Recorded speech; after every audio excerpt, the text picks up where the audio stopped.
Good morning, good afternoon, and good evening, and welcome to this webinar on how to pre-think assumptions. This is a free webinar. It's quite heavily attended. In this webinar, we look at some basics of assumptions. We focus on some foundational concepts when it comes to understanding how arguments are built.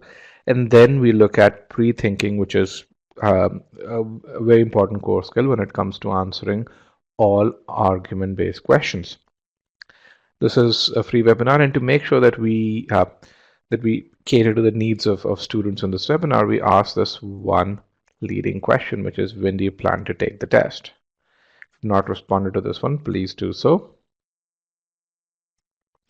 Okay, here's another question just to understand the kind of scores that you're aiming for, which is, what is your target GMAT score? Let's get some data for that one as well.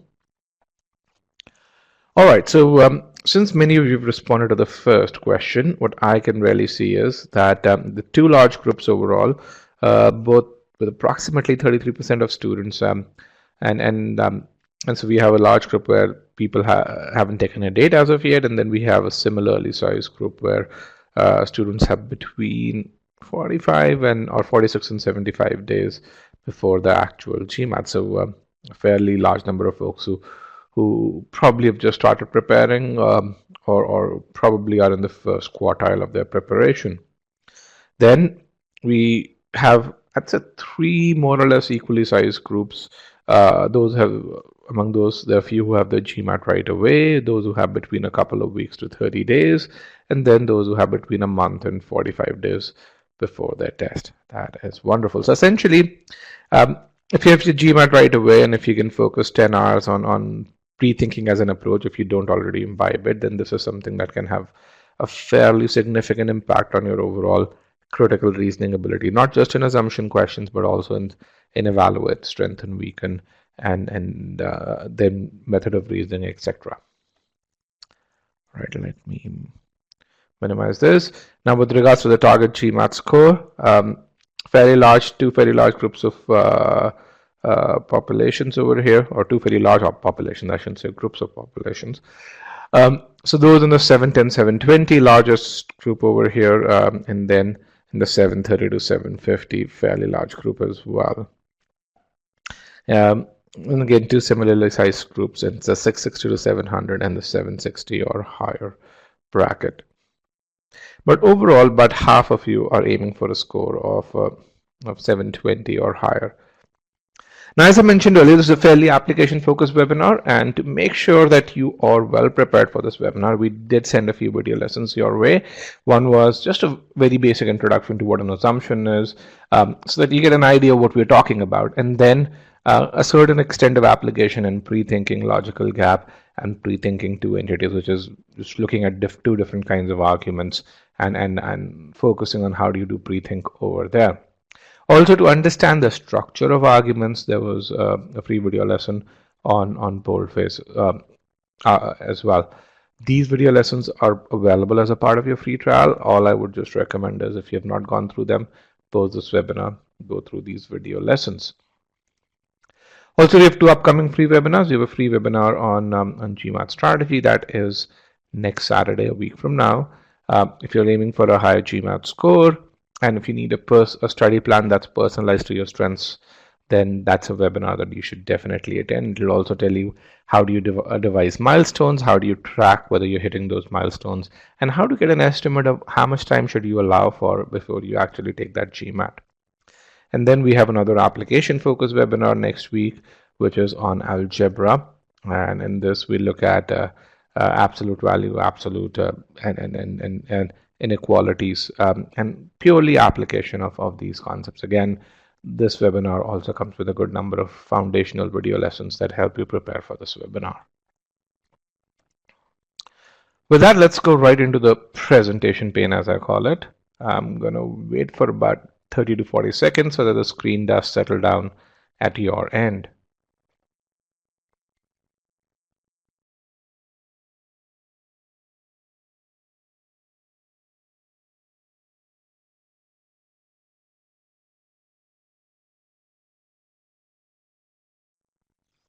All right. With that, let's go forward. There's essentially three parts of this webinar. In the first part, I'm going to give you a brief introduction to e-GMAT. In the second part, we will go right into the core of this webinar, which is how to pre-think assumptions. And in the third part, if there are still questions that have not been responded to, we'll have an open-ended Q&A to respond to those questions. With that, let's go right into the first part of this webinar, which is an introduction to e-GMAT. So earlier I asked this question, what's your target GMAT score? And when we looked at this group, which is 720 or higher, and in fact, half of the folks over here want to get to that score. While about 50% of you want to get to that score, only 6% actually end up getting to that score of 720 or higher. And this is despite the fact that the median scores at top business schools keep on going up. So this is only Wharton, Darden, and Columbia. But if you look at Stanford and Harvard, you're going to kind of find a very similar trend as you would if you were to look at GSP Chicago or Kellogg. And what do a good number of folks who get to those scores do? They actually use e-GMAT. Why do I say that? When you look at the number of verified reviews on GMAT Club, or when you look at the number of success stories over the last 12 months that mention e-GMAT, and compare that number to the numbers for top test prep companies out there, you're going to find a very similar story. Now, why is it that students who work with us are more successful, or what makes students more successful? I think if there were one thing that makes students more successful, it is how we approach this entire notion of helping you prepare for the GMAT, or what we call as our architecture of learning. So when you think about various architectures of learning today, there are two dominant architectures that exist today. What are those architectures? One is what we call as a book-based approach, and the second is what we call as a private tutor-based approach. Both these architectures are very, very popular architectures and are fairly old. When you look at most online prep companies, what you're going to find is that even though they provide audio-visual courses, they have exercises, but they're predominantly based around this book-based approach. The core architecture of their learning still follows what the architecture that a book follows. When you look at e-GMAT, what you're going to find is that it's aligned a lot more closely to the private tutor-based approach. Now, to understand the differences between these two approaches, let's look at how do you get to that 720 or higher or 750 or higher score. And how do you do it efficiently? Because there are inefficient ways of getting to that place as well. So to get to that score, you first need to figure out a path to that score. So whatever your starting point is, you need to figure out what is it that you're going to do and in which sequence to get to that score. Then you need to learn the concepts that you don't know. Then once you've learned the concepts, you need to learn how to apply those concepts. And again, you need to perfect application to an extent that you've achieved a level of mastery such that you're among that top 6 percentile of students. Now, all of this requires a lot of planning and a lot of learning, and let's see how the book-based approach tackles this problem.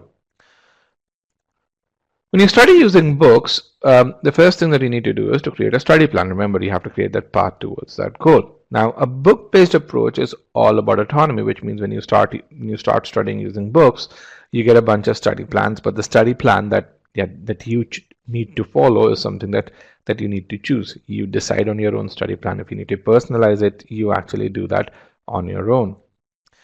Next, you start learning concepts. Now, there are some amazing books out there that will teach you concepts, but essentially, these books won't tell you whether you've mastered a concept enough to be able to move forward or not. That burden of validation is completely on you. Now, one area where books don't do as great a job is teaching you how to apply those concepts. There's very limited focus on application with books, and essentially, a lot of people who study using books learn application by purely solving questions. And yes, there are a few who are able to do that really well, but a majority of the population falters when it comes to applying the concepts that they've learned using books. When it comes to evaluation of mastery, whether you are amongst those top 6% of students or not, people who follow the book-based approach essentially rely on mock tests. And again, when they take a mock, they get a score. That onus of analysis is completely on the student. A private tutoring architecture works slightly differently. When you work with a private tutor works with you to create a study plan that is personalized to your strengths and weaknesses. Essentially, a private tutor would maximize the score that you get from your strengths and then make sure that you improve on your weaknesses enough to get to that score of 720. Then you learn concepts, and a private tutor would constantly evaluate you and give you feedback around concepts. Similarly, when it comes to learning how to apply concepts, a private tutor would tell you what do you do in step 1, what do you do in step 2, what do you do in step 3, and so on and so forth. And while doing that, a private tutor would constantly evaluate you on whether you're among those top 6 percentile of students or not. So while you learn the same content in both these approaches, the extent of personalization and the extent of application is what separates these approaches.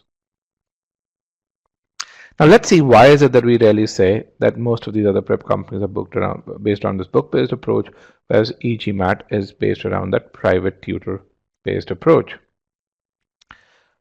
Let's start with an example of how do you go from that score of 600 to 720.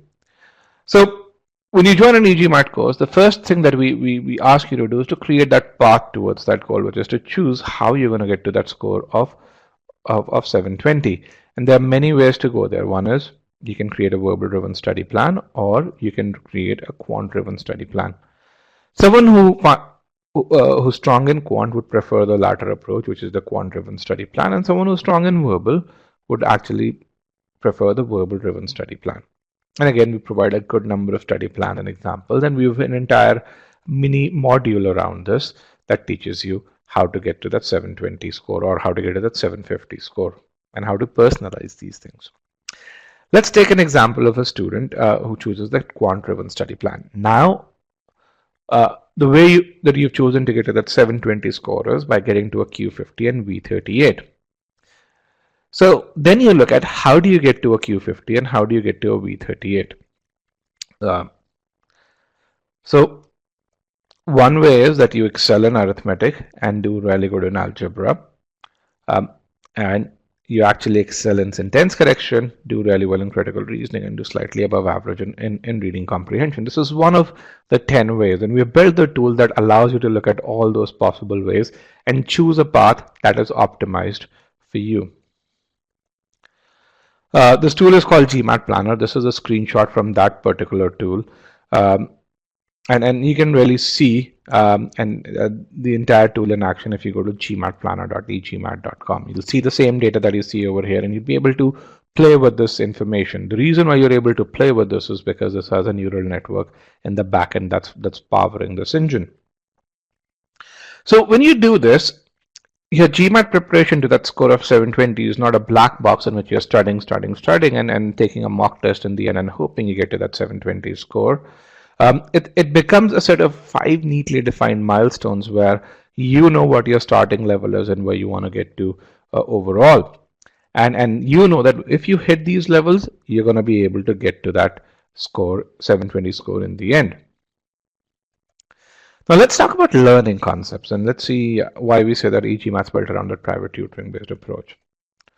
So here's an example of a subject verb module from our paid course. This is just the subject verb module over here. There are a few things that you would notice. First is you have a bunch of video lessons over here. When you see this icon, this is a video lesson. The second thing is every video lesson has an embedded quiz that gives you feedback on your performance in that lesson. Actually, they have a pre-quiz as well. So if you know the concept well enough, you can take the pre-quiz. You don't need to go through the lesson. You can go to the next lesson. So in about 3 to 4 minutes, you can figure out whether you need to even study that concept or not. But if you need to study that concept, there's a post-quiz that gives you feedback on how well you've learned. This is that personalized feedback, very similar to what a private tutor would give to you at a concept level. When you compare The same thing on another popular course by Magoosh. What you really find is, you know, the subject verb part is not as comprehensive, and there is no feedback. This time that you see over here is the time of the video, not the time that you actually spent. There is no score. Essentially, this is an audio-visual representation of what a book would be. The next piece is application of concepts. Remember, a private tutor tells you what do you do in step 1, what do you do in step 2, step 3, and so on and so forth. At e-GMAT, we build this entity called an application file in which we do just the same. We tell you what you do in step 1, step 2, and step 3. Then we have a practice quiz in which we evaluate your ability to apply those concepts. And then we have a set of carefully selected official guide questions on which you can apply that application, or you can really practice that application, and we give you feedback on that as well. So essentially, you get feedback on your ability to on your knowledge of concepts and your ability to apply right at the level of subject verb, verbs, assumptions, inference, etc., etc. Using that feedback, you can improve on your ability to apply. Once you improve on that ability to apply, you can be very certain that when you get to end of critical reasoning, you will have reached the target ability score. And this is how every module is structured, whether it's quant or verbal. You can compare it with the Magoosh course, and this is again one of the online courses, but pretty much every other online course is structured that way. What you find is there is no application file. There is just one quiz over here, and that quiz is common not just to subject verb, but to auxiliary verbs as well as pronouns. There is no scoring provided to you. Again, the intent is not to give feedback, but just to give practice. The last piece is evaluation of mastery. Remember, the reason why this is important is because you're not studying critical reasoning or sentence correction just to learn these topics. You're starting to achieve a level of mastery. At e-GMAT, we build these quizzes called ability quizzes in this tool called Scholaranium, where after completing a course, you can go take an ability quiz and it'll tell you what your ability score is. The beauty of this product is that when you take an ability quiz, it also tells you if you've not hit your target score, where are you faltering. When you look at this data, it's very clear that this particular student needs to focus on comparisons. If he fixes comparisons, most likely he's going to be able to get to a number very close to that 90 percentile. So while you learn the same content in these approaches, it's very easy to really see why a private tutor-based approach is a lot more helpful than a book-based approach. Now, who's created this content? Some of GMAT Club's top-rated instructors have created this content. Instructors have been reviewed a lot more frequently on GMAT Club. So yes, while only 6% of the people get to that score of 720 or higher, a good percentage of them do use e-GMAT. We just started our batch. Actually, we'll be starting our batch tomorrow with our CR session, and for those of you who want to download the batch calendars, you guys can download the same over here.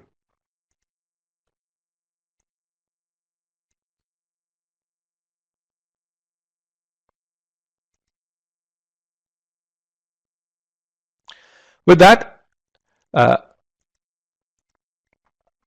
if you want to stay updated with all things e-GMAT, I'd recommend that you connect with me on my LinkedIn. I have more than 10,000 students who are connected with me on my LinkedIn. We post about 4 to 5 articles a week. We also post all updates on e-GMAT on my LinkedIn. With that, we've come to the end of the introduction. Excuse me.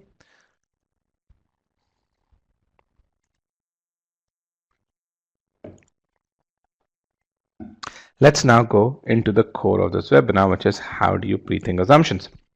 Now, this core is fairly intense. So one thing that I recommend that you guys do is get a pen and paper and make sure that that you have a bottle of water right next to you. That way you'd stay focused during this webinar and you'd be able to take notes as well. Let's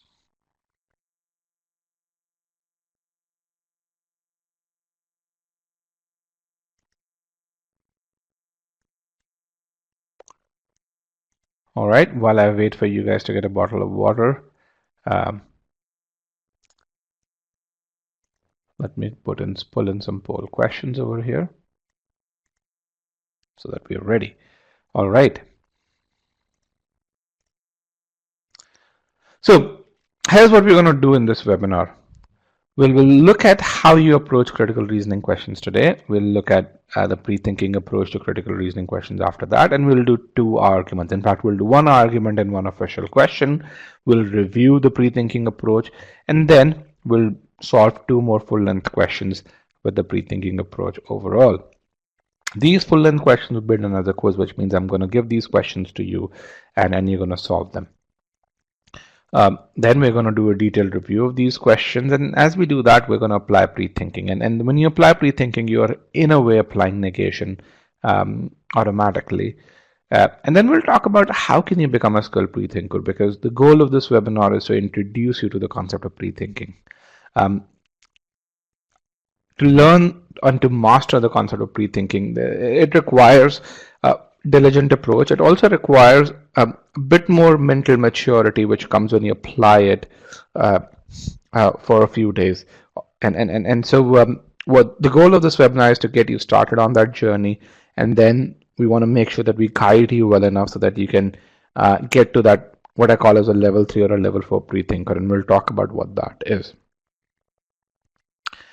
So in a sense, we'll document how you prepare today, then we'll look at how to pre-think, and then we'll look at what should you do post this webinar so that you master this approach. Now the arguments, barring the first argument, all the arguments that we'll do in this webinar are fairly sophisticated arguments. So there is a good chance that a few of you won't get a single answer correct.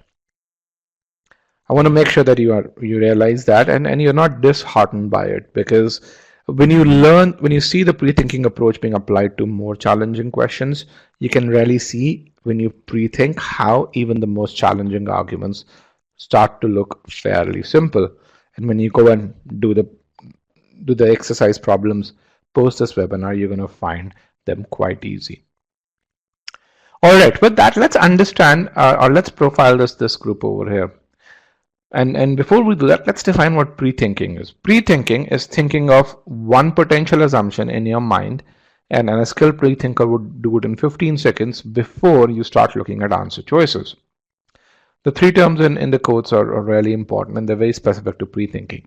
Now, a lot of people think that pre-thinking is predicting the answer. No, we're not trying to predict the answer. The pre-thinking that you do may not match the pre-thinking in the answer choices. The reason why we are pre-thinking is to make sure that we understand the logic that the author is using to arrive at his conclusion. And that's why we pre-think an assumption. Now, this is a term that's been there in the blogosphere for a very long time, but it was often confused. People used to replace pre-thinking or consider pre-thinking and pre-phrasing as synonymous, which is not what it is. Pre-thinking is simply about coming up with one assumption that the author makes. It's simply about comprehending the logic that the author is using to arrive at the conclusion. We were the first company in 2011 to define this term, and I think till today we are the only company that defines it with such precision. People think pre-thinking is pre-phrasing. No, it is not. So when you think about the 2 ways in which people solve critical reasoning questions today, here are the 2 ways.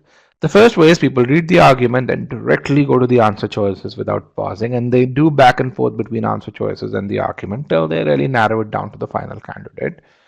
Then the second approach is people pre-think read the argument and read it slightly slowly. They pre-think an assumption and then look at the answer choices. They come back to the argument only if needed. For a good number of questions, they might not even refer back to the argument.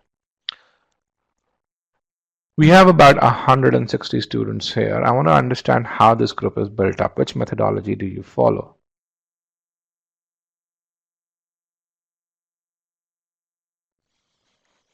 And again, be fair today in terms of which approach do you follow today? Do you do this back and forth, or do you just do pre-thinking once and then just come back to the answer choices? Come back to the argument only if needed. Let's get a few more responses. I have 92 responses so far. Let's get at least 120 responses. I mean, I have 160 students here. Let's get you guys to participate.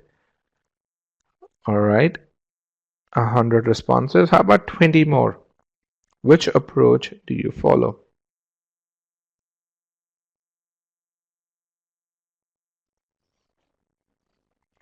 All right, 111, 112 responses. I'm going to broadcast the results. So we have a 60-40 split.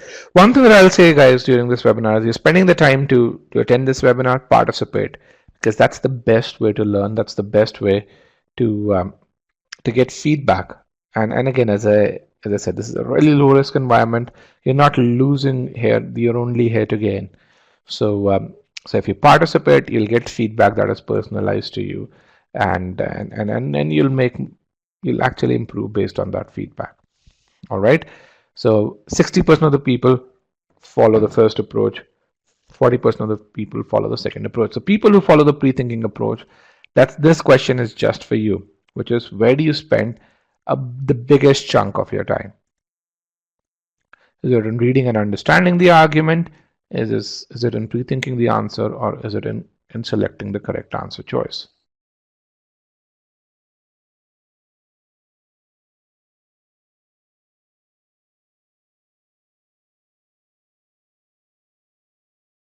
Three, two, and one. All right. 57% of you say reading and understanding the argument. That's where you should be spending this time. And 38% of you say selecting the correct answer, which means that you're still not doing pre-thinking as well.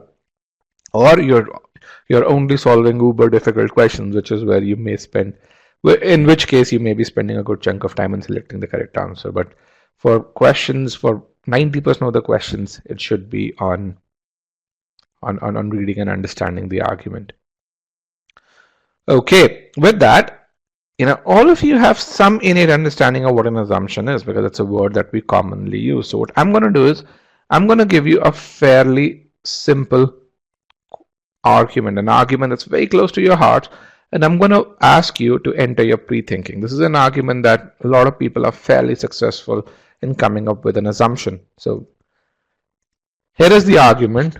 What you have to really do is read through this argument and tell me what does the author assume while making his claim.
All right, there are many folks over here who want to get to Ivy League colleges.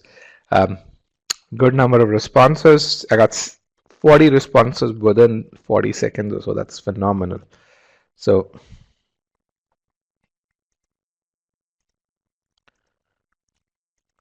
that is really good. So a lot of you really say a score lower than 500, a score of 500 or lower is not acceptable to Ivy League colleges, or Ivy League colleges need more than 500 on the GMAT. So good answer. You guys understand the essence of the argument, and hence you were able to come up with an assumption right away. That's really, really good to see. What I want you to know is if you understand the argument, pre-thinking, even though you don't have a framework to pre-think, pre-thinking is something which comes naturally to you. Why? Because he understood the argument inside out. This is an argument that you probably have had with, or this is a thought that you've had some time back, because a good number of you are aiming for Ivy League colleges. Okay, so let's look at this. What the author says is he presents you a data point. He says Joe scored 500 on the GMAT, and then based on that, he says Joe will not get admission into an Ivy League college.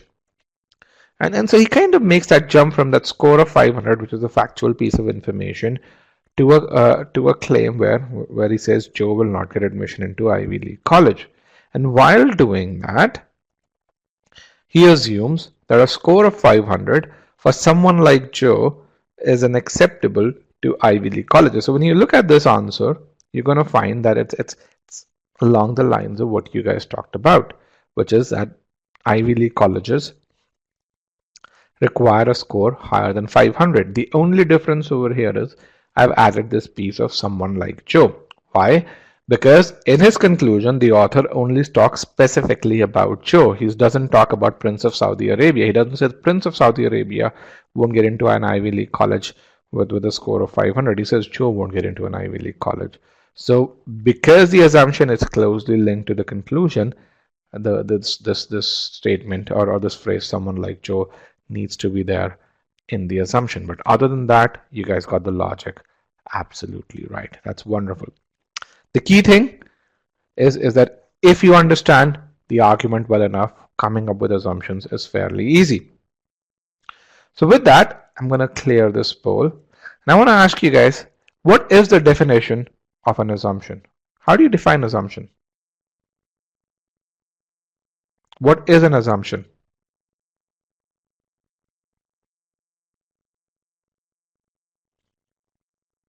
I'm going to remove broadcast results so that you guys don't see each other's responses.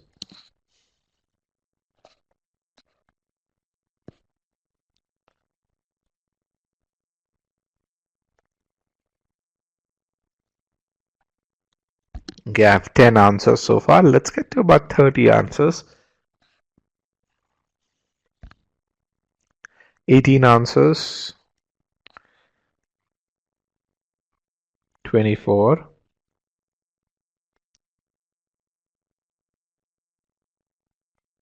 32. That is wonderful. Now I can broadcast the results. 35. All right, lots and lots of good answers, some perfect answers.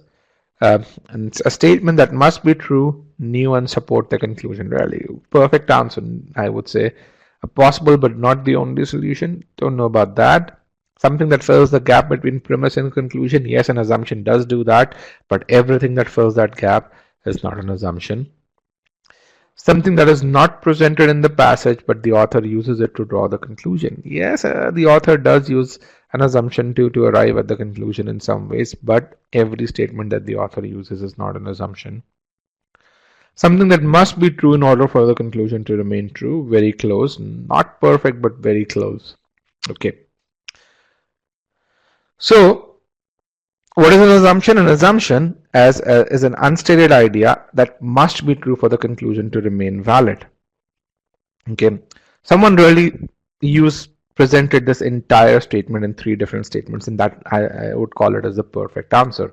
So when you think about it, there are 2 aspects to it. It's an unstated idea, which means you can't infer it from the argument or infer it from the factual part of the argument, to be very precise, and that must be true, which for the conclusion to remain valid. And what it really means is that if that statement is not true, the conclusion can be invalidated. Okay. So when you think about a statement as an assumption, it satisfies 2 criteria. One, it provides new information that's not present in the argument. And the second, it satisfies that must be true condition, or we call it passes that must be true test. For those of you who've heard about the negation test, that it's nothing but a must be true test. The correct answer choice will satisfy both these conditions. It will provide new information and it will pass the must be true test, or it would be a required piece of information for the conclusion to hold true.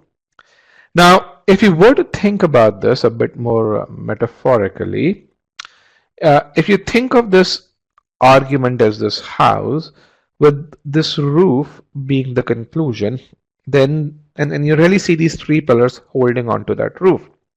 Now you may really say, these three pillars look really important.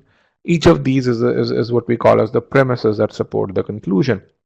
But it is possible that you remove the pillars on the side and the roof would still stay intact. It may not be as strong, but it will still stay intact. But there's only one pillar which I would call as an essential pillar, and that essential pillar is a pillar which satisfies the must be true condition, and that is your assumption. So in the same way, when you think about an argument, you're going to see a lot of premises, and not all premises are essential premises, which means that without them the conclusion will break down. Only some of those are, and those essential premises are what we call as assumptions.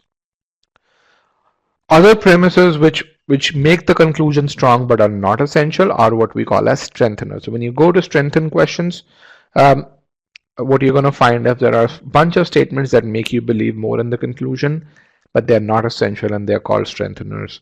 When you think about an assumption is something that must be true for the conclusion to hold true. And we're going to understand what does must be true mean in greater detail in the next couple of slides. But I want to make sure metaphorically, if you were to think of a house and if you were to think of the conclusion as this roof, this assumption is that essential pillar that holds that roof in place. Without this essential pillar, the roof will fall apart. So, just as we discussed, what does must be true mean? It means that if the information provided by assumption is not true, then the conclusion can be invalidated, or the conclusion can break down. For those of you who have a more destructive mind, and I feel that breaking down is something that I understand a lot more closely, because I think I have a destructive mind as well. I find invalidated to be a more complicated term than broken down. Or in other words, as the definition goes, the assumption must be true for the conclusion to remain valid. And we're going to really see what does that destroying the conclusion mean. So what is destroying or falsifying or invalidating the conclusion? They're all essentially the same things. What does it mean? And we'll take the same argument that where we said Joe scored 500 on the GMAT, therefore he will not get admission into Ivy League colleges. So if we falsify the conclusion, under what condition does that conclusion falsify? This conclusion is falsified if with a score of 500, Joe gets admission. Can you guys see this? If somehow Joe gets admission with a score of 500, the conclusion is broken down. It's shattered. It's falsified. Does that make sense? If that possibility exists, then the conclusion breaks down. So this is what is falsifying, invalidating, shattering, breaking the conclusion down mean. So let's see how does an assumption protect us against that shattering. Okay, which is how do we figure out whether a statement that we are saying as an assumption is actually the correct assumption. Again, same argument. We said a score of 500 on the GMAT for someone like Joe is unacceptable to Ivy League colleges. And we say, hey, is this something that must be true for the conclusion to remain valid? Or in other words, will the conclusion become invalid if the statement on the left, and which statement are we talking about? If this statement on the left no longer holds true. So let's see what happens when this statement no longer holds true. To figure out a scenario in which the statement no longer holds true, we look at a negated instance of the statement, which means a score of 500 for someone like Joe is acceptable or becomes acceptable to Ivy League colleges. If that happens, then what happens to our conclusion? It is absolutely shattered, right? Because if a score of 500 for someone like Joe is acceptable, then the author cannot make his conclusion with 100% certainty that Joe will not get admission into Ivy League colleges.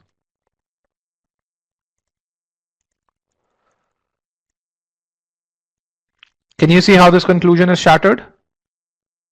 And essentially, this is what we call as a negation test. We use this term is unacceptable and just removed it, and you get the negated instance. That's as simple as that when it comes to the negation test that a good number of you are afraid of. All right. So this is essentially applying the negation test. Now some of you may be thinking, hey, I was able to get to the assumption right away. Why do I need to follow this complicated process? And yes, for simple arguments, you probably don't need to. But as arguments start to become complex, when you follow this process, those become really simple. So in a sense, what I'm trying to say is, when you say a statement is not true, then by definition, its negated version becomes true. And I'm going to take some examples over here. Here's the statement. If you say Harvard has the best MBA program, right? And if you say this statement is not true, what it really automatically implies is that there's an MBA program that is better than Harvard that exists. We don't know which one that is, but if you can say that Harvard is not the best MBA program, automatically there's another MBA program that is better than Harvard. Similarly, if there's a statement which says John runs faster than David, and if that statement is not true, then essentially this means that John does not run faster than David, or David is just as fast or faster than John. Okay. So when you think about that must be true and you say something is not must be true, then its negated version automatically becomes true. Or this is what you can infer from it. And that's kind of where the must be true aspect becomes really important. Can you see this? How when this statement is not true, this piece of information automatically becomes true. How when this statement is not true, this piece of statement automatically becomes true.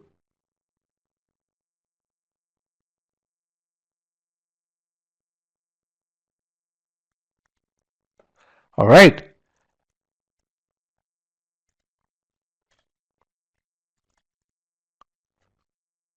So the thing that you have to remember is, if a statement is must be true, then the conclusion will break down in the presence of that negated version of that answer choice. Why? Because an assumption by definition is an unstated idea that must be true for the conclusion to remain valid, which means if the assumption is that essential pillar that's holding the roof, metaphorically, if you remove that pillar, the roof must break down. The negated version means you're removing that pillar, and so the roof is going to break down. What happens when you apply the same test to an incorrect answer choice? Which means if the answer choice is not a must be true, which means if it's an incorrect answer choice, then what you're going to find is that the conclusion will not break down in the presence of the negated instance. Okay, so this is really important if you're confused between two answer choices, and you really say, okay, how do I figure out whether that's a correct answer or not? Just figure out whether it must be true or not. And let's kind of take another example, same argument. Some of you really said in the open-ended poll, a score of 500 is a good score, okay, or is not a good score, as what you really put in as the assumption. Let's see, does it satisfy my must be true test? So what you said as an assumption was a score of 500 is not a good score.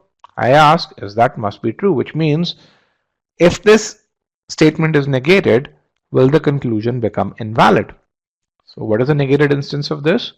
Say a score of 500 now suddenly becomes a good score. If a score of 500 becomes a good score, will the conclusion be invalid? Absolutely not. Why? Because your conclusion is not based on how do you qualify the score of 500. All the author is saying is, hey, Joe scored 500 on the GMAT, therefore he will not get admission into Ivy League colleges. So in other words, we can replace that number 500 by 700, and the logic of this particular argument will remain the same. It doesn't change. That's just a number. So even if the score of 500 is deemed as a good score, Joe will still not get admission.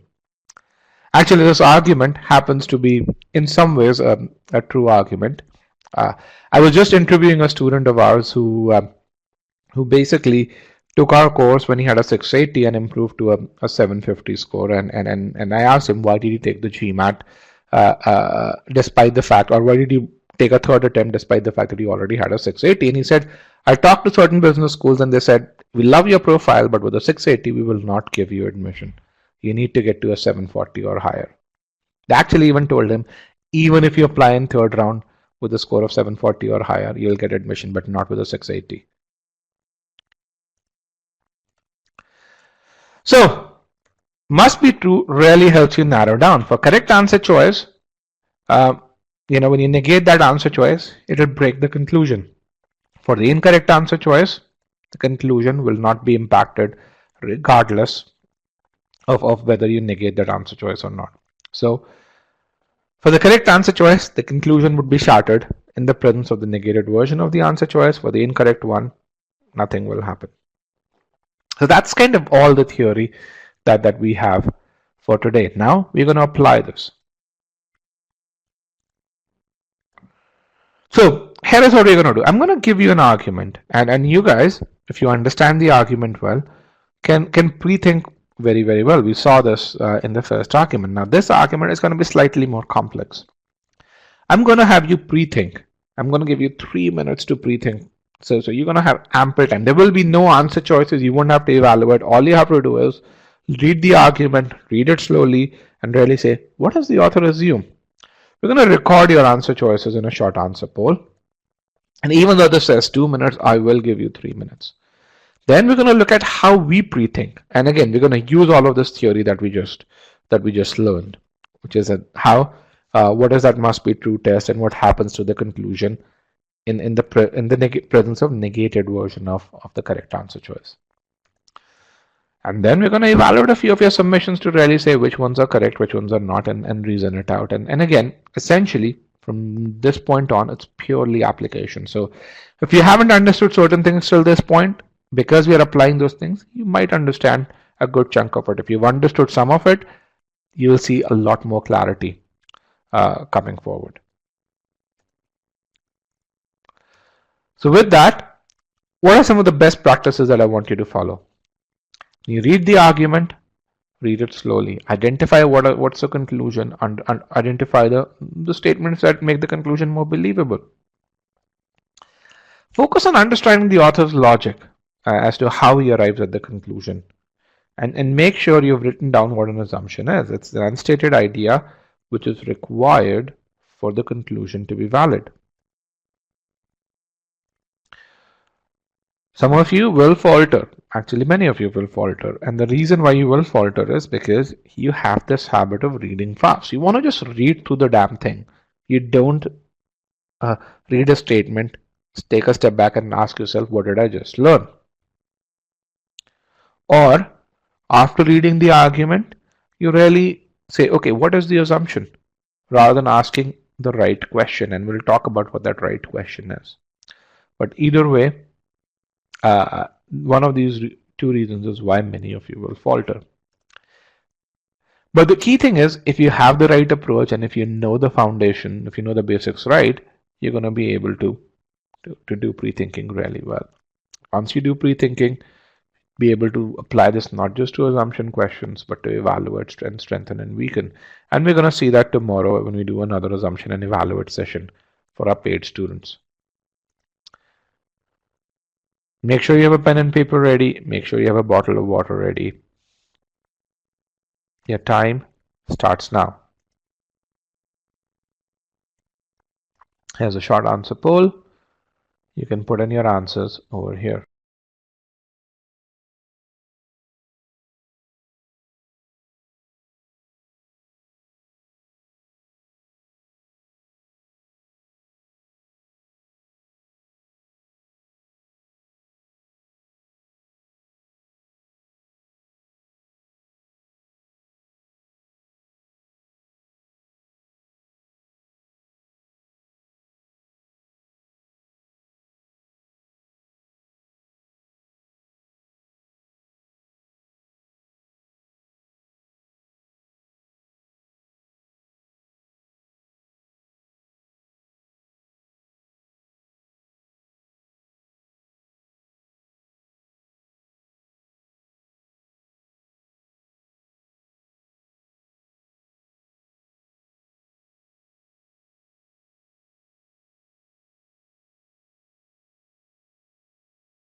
All right, guys, last 15 seconds. We are at 3 minutes and 10 seconds already. So I'm going to give you guys another 15 seconds before I share the responses.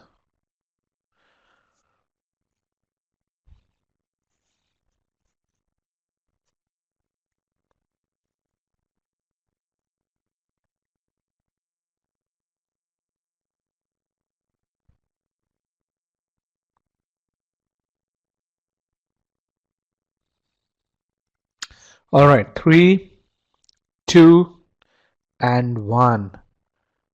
I'm going to broadcast the results, and I'm going to give you another 30 to 45 seconds to look at these results, because I want you to see what is it that you guys have thought of as pre-thinking as potential answers to this.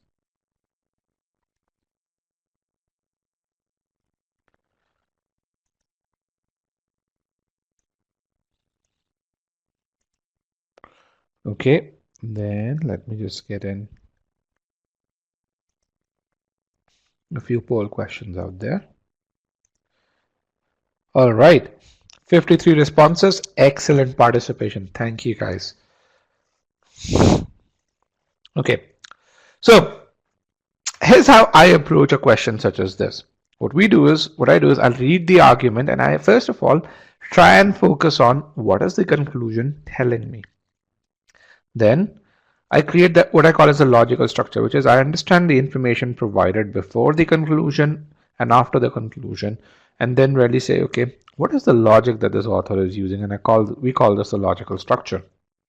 And then I ask one specific question, which allows me to figure out what the assumptions are. We call that the pre-thinking question. And that question is what you see in the bottom left-hand corner. Under what circumstances, given the information in the argument, will the conclusion break down, or will the conclusion no longer be true? Once I do that, the answer to that question gives me assumptions. Okay, let's kind of look at this and see why does this work. By definition, an assumption is an unstated idea that must be true for the conclusion to remain valid, which means without the assumption, the conclusion will break down. Or in other words, the assumption is built around those scenarios in which the conclusion breaks down. If you again go back to our metaphorical piece over there with the roof, what you find is, hey, where would you put those essential pillars? You're only going to put those essential pillars where you know that the roof is going to cave in. So if you figure out the stress points of the roof, you put those essential pillars over there. In the same way, what are the scenarios around which assumptions are built? The scenarios around which assumptions are built are the scenarios in which the conclusion breaks down. So all you need to figure out is under what scenarios does the conclusion break down. Let's kind of do that.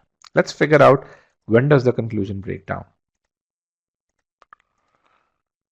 So the question that we have to ask is, under what circumstances, given the information in the argument, will the conclusion break down? So here is the argument. This internet connection is unstable right now. I am sorry. So you have these three statements overall. The first thing that I want you to tell me is which of these three statements is your main conclusion. Now I have this poll question which has statement 1 to statement 4. I use this poll question for different arguments. You only need to worry about statement 1 to statement 3. Which statement according to you is the main conclusion?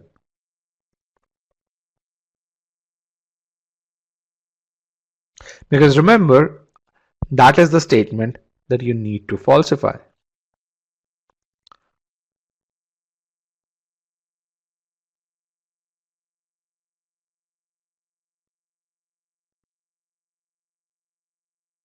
Three, 2, and 1. Which statement, according to you, is the main conclusion? All right, let me end the poll. I'm going to broadcast the results. 43, around about 44% of you consider statement 2 be the main conclusion. You are absolutely correct. A good number of you consider statement 1 to be the main conclusion. And a lot of people think statement 1 is the main conclusion because they see this word concludes. And they say, because it has this word concludes, it must be the main conclusion. No. The main conclusion is always by the author. And when you think about this argument and you really say, okay, what is it that the author wants you to believe in, you're going to agree that what the author wants you to believe in is statement number 2, where he says the difference between professors in the tenure system and other full-time lecturers has to do with the reward system for the former. So this is the statement that he wants you to believe in. Now, what about statement 3? The criteria for rewarding tenured faculty typically places greater emphasis on research than on teaching. Okay.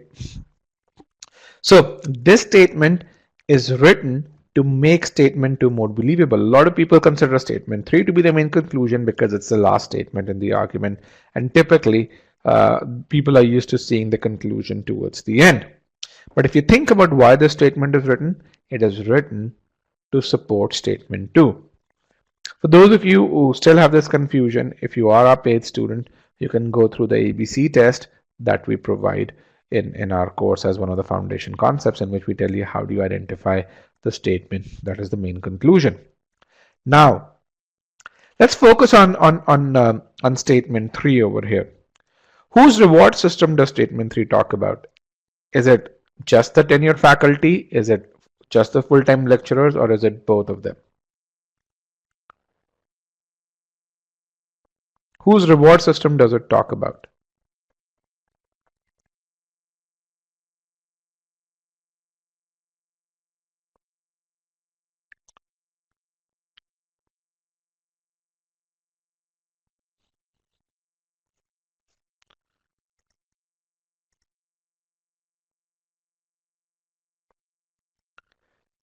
Three, 2, and 1. Let me end the poll. Let me broadcast the result. So the results are really interesting. Okay, when I asked this question, for the first 30 seconds, I had tenured faculty and both at 50% each. Then something happened. Some of you read that statement twice and changed your answer from both to tenured faculty. Tenured faculty is the correct answer. Now tell me, am I correct? Did some of you swap your responses from both to tenured faculty when you read the statement again? Because I saw that happen to really say it suddenly went from 50% to 24-25%. So some of you got it right in the first go, others did swap it. And that's something which is there. You can really see a few of you having done that. So when you read this statement, just to really say, why does it talk just about tenured faculty? Because you have to understand, what does this word greater refer to? Let's read the statement again. The criterion for rewarding tenured faculty typically places a greater emphasis on research than on teaching. So when you look at this statement, it's comparing research and teaching only for tenured faculty. We don't know anything about full-time lecturers. Is that clear? Now that you read this again, for that 24% who said it's both. We don't know anything about full-time lecturers here. So let's kind of read this argument again, and let's kind of look at what does each statement do. So the first statement over here talks about a data point. It says there's this research paper, and that has concluded that tenured faculty enhances student learning less than full-time lecturers who are outside the tenured system. So you have these two groups of people. One is tenured faculty, the other is full-time lecturers, and it has found this research has found that full-time lecturers who are outside the tenured system, they seem to have a much better impact on enhancing student learnings. Based on this research, the author makes a claim. He says clearly, and clearly is a conclusion indicator. It says clearly the difference between professors in the tenure system and other full-time lecturers has to do with the reward system for the former. This guy, now the author, blames the reward system for the tenured faculty. And then he goes on to really define what that reward system is. He says the criteria for rewarding tenured faculty typically places a greater emphasis on research than on teaching. It says, hey, For tenured faculty, their reward system is based more on the research that they conduct than on teaching. Okay.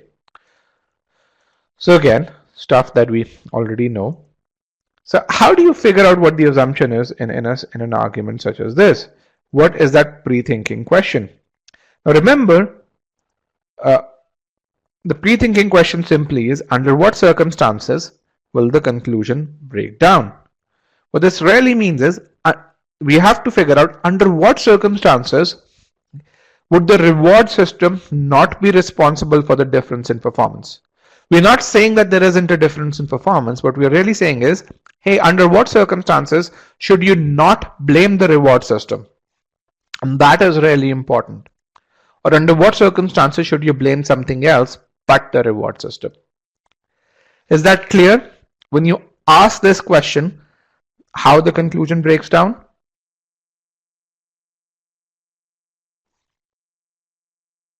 Because if something else is responsible, then the author can't say it's a reward system that is responsible. Okay. Given that full-time lecturers enhance, we know that full-time lecturers are more effective, and given that the reward system for professors places a greater emphasis on research than on teaching. What are some of the scenarios in which the conclusion will break down, or in which you can't blame the reward system? Here are some scenarios. First of all, if the other group, the reward system for full-time lecturer is identical, if it has similar emphasis on research, okay, if the reward system for professors is identical to the reward system for full-time lecturers, then you cannot blame the reward system. Why? Because if it incentivizes one group one way, it is also going to incentivize the other group the same way. Do you see that? If information is provided to you that both the groups have a similar reward system, then you can't blame the reward system. Does that make sense?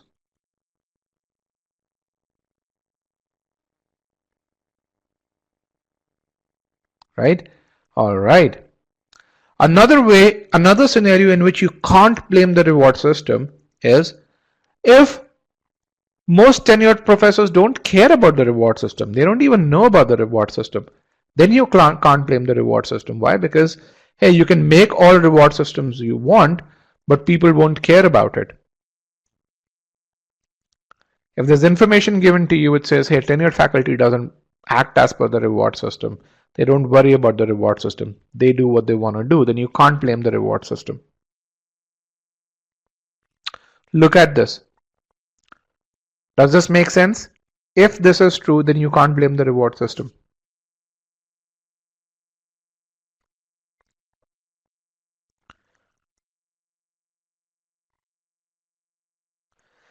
And this is kind of the power of pre-thinking. Once you ask that question, the assumptions jump out at you. Okay. So if these are scenarios in which the conclusion breaks down, then what the assumption has to do is it has to save the conclusion. So your assumptions are that non-tenured faculty does not have an identical reward system, or non-tenured professors do not have an identical reward system, and most tenured professors should care about the reward system. Okay, these are two assumptions. Now, had you gone through your regular route, you wouldn't have ever thought about these assumptions. But when you ask this pre-thinking question, you can really see how these assumptions start to become very natural. Right?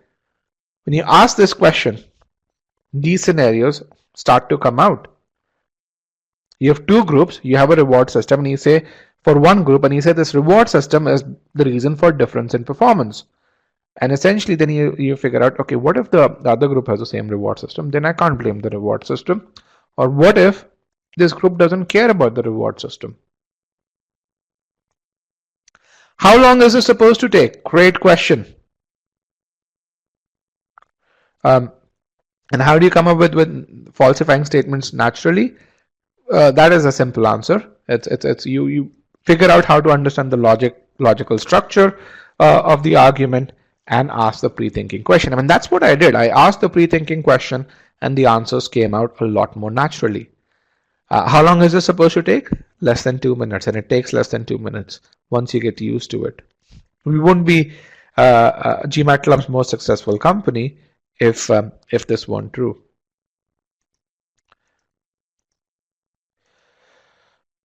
So I'm going to leave this to you over here, but for those of you who want to understand negation here as a document, you can understand negation. It just tells you how comprehensive we are when we come to doing things. But some of you may be thinking, oh my god, this seems really long, and initially it does, and initially it is. So here is how you're going to feel when you start embracing this approach. So I want to explain the axes over here. On the y-axis, you have accuracy, and it goes from low, medium, and high. And on the x-axis, you have time to answer questions. So let's say you start at this point number 1, where your accuracy is low and your time to answer questions is in the medium bracket. And again, these are relative terms, and for the very simple reason that that different people, time to answer questions for different people could mean different things. So this is just a starting point. When you start applying the pre-thinking approach, you're going to see two things happen. One is that your accuracy will go up, then your time to answer questions will go up as well. And you're going to ask yourself, hey, why the hell am I doing this? After all, I'm already worried about timing on critical reasoning and in general on the verbal section of the GMAT. At that point in time, I want you to persist. I want you to continue to follow the pre-thinking approach. I want you to continue to frame the falsification scenarios. As you continue to do that, you would get fairly adept at it. The moment you see an argument, you'd be able to really say, this is the falsification question, and the falsification scenarios will start popping in your mind. That is when you'll reach level 3.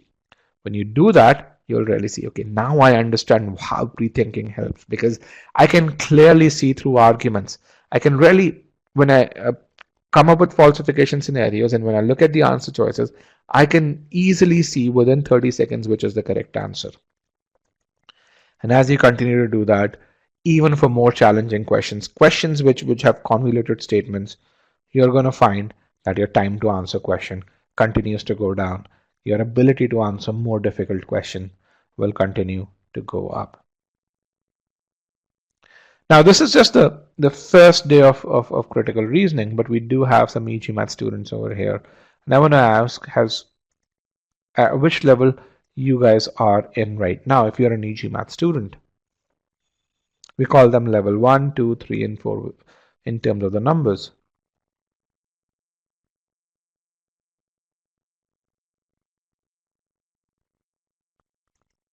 So which level are you in right now? Only if you're an e-GMAT student.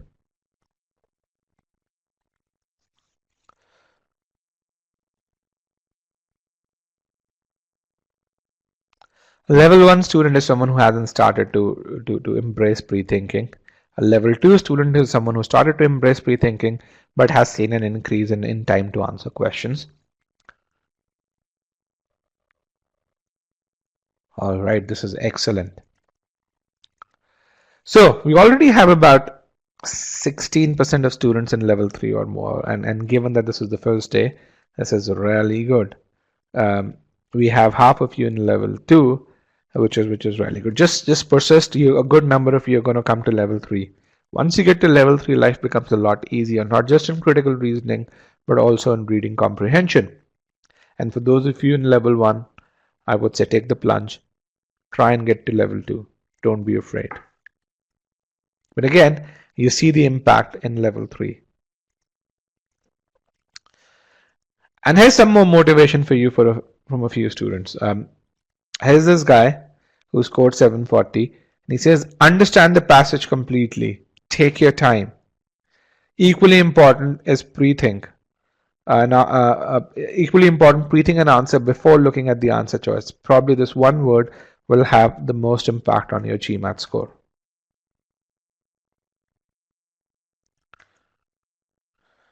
There's another guy who says, pre-thinking primes the mind, and we are constantly on our toes while reading an RC paragraph or a CR question stem. Apart from comprehending the passage, we keep speculating that in which direction that the passage will orient, Or what logical jumps has the author taken?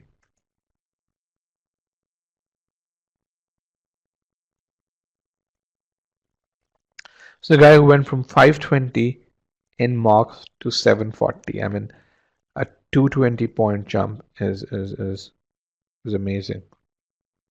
He's currently, I think he's gotten admission into one of the top B schools right now.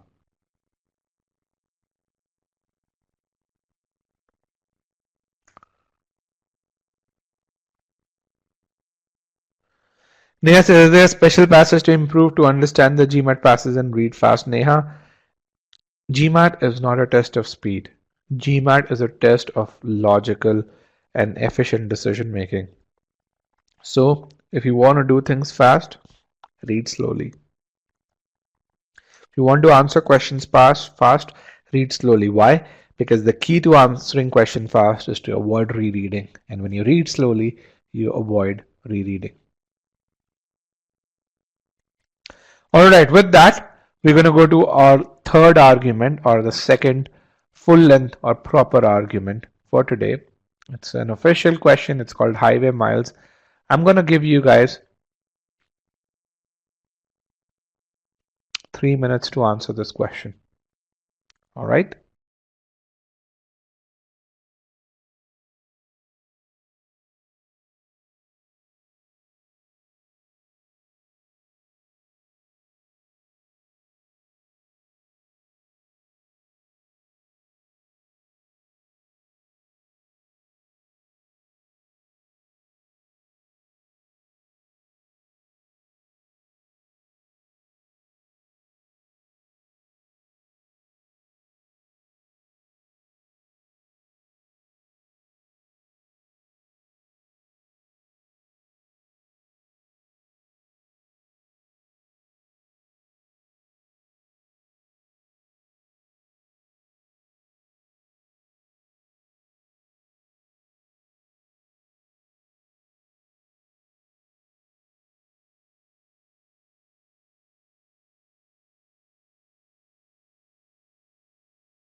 All right, last 5 seconds, get those answers in.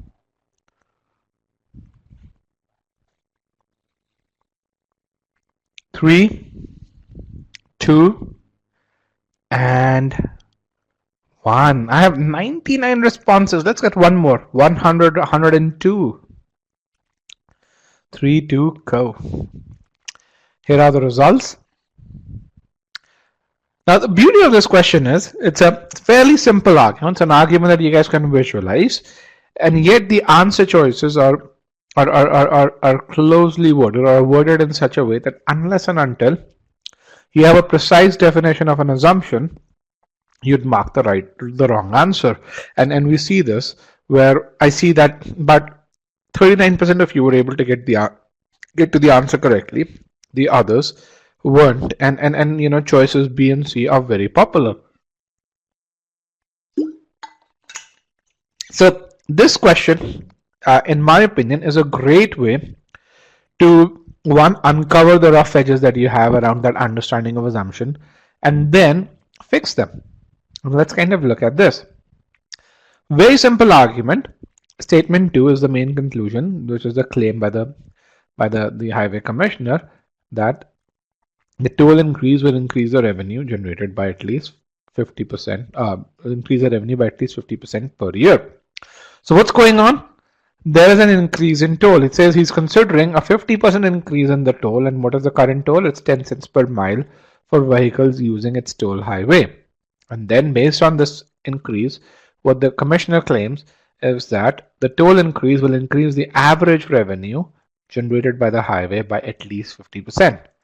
So the thing which is there when it comes to understanding this argument is to say, hey, how do I figure out what is the revenue generated? So what is the formula for this revenue generated in this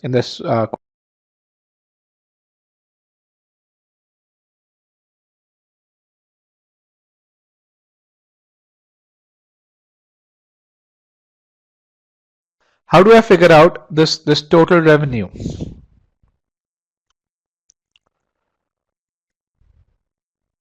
Okay, really good answers. Really good answers over here. So essentially, how do we estimate annual revenue? Its annual revenue is the toll per mile multiplied by the total number of miles traveled. That is your average revenue.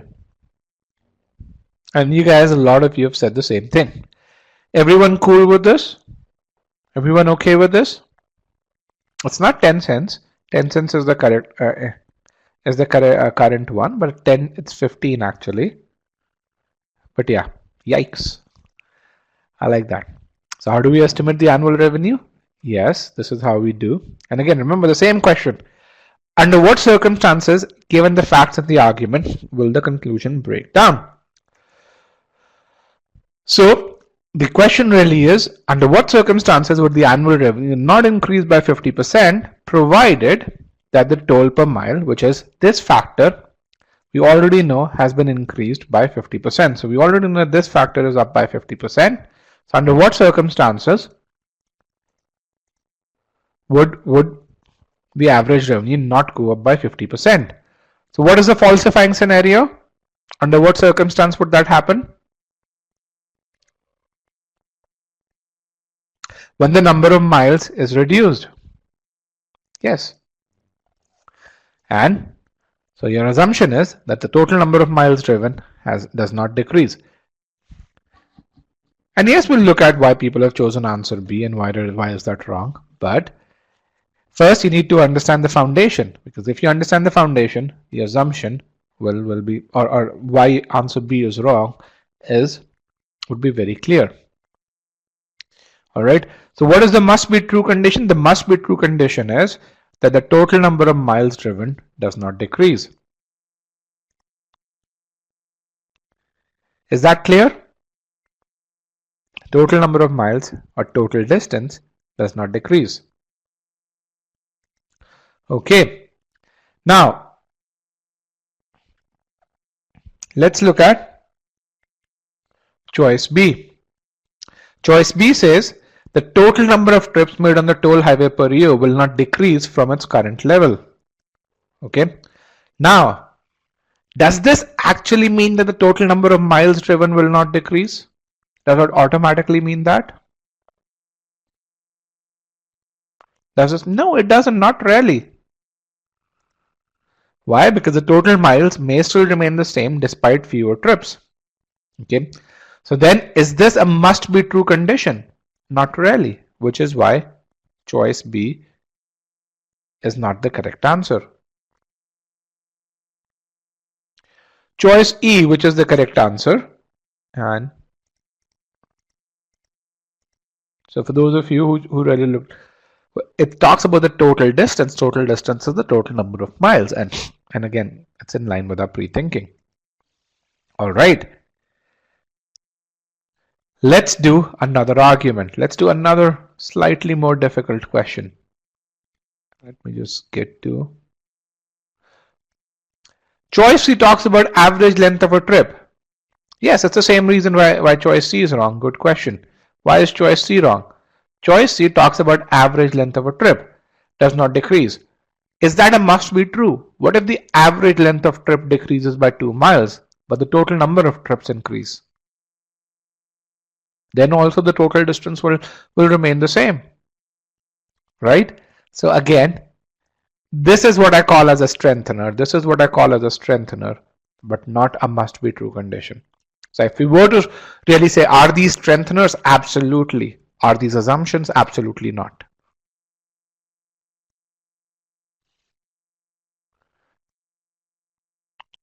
Georgie, does that help you? Or Carlos?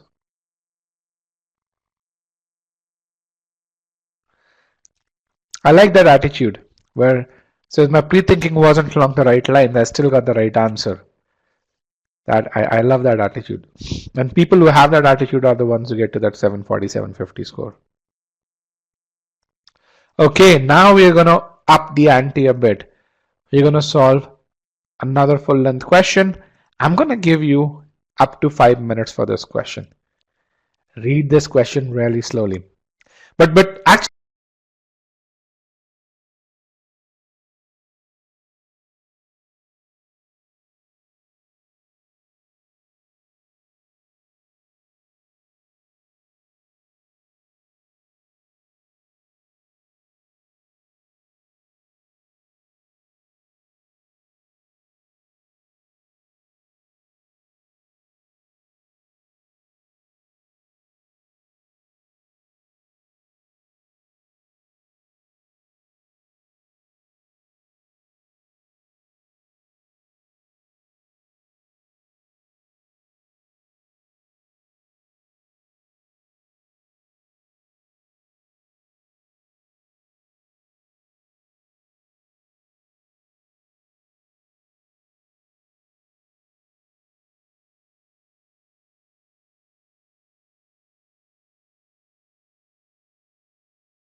sorry, I want everyone to select not answered. I'm sorry, my audio was off. I didn't realize. Sorry about that. Can you please select not answered?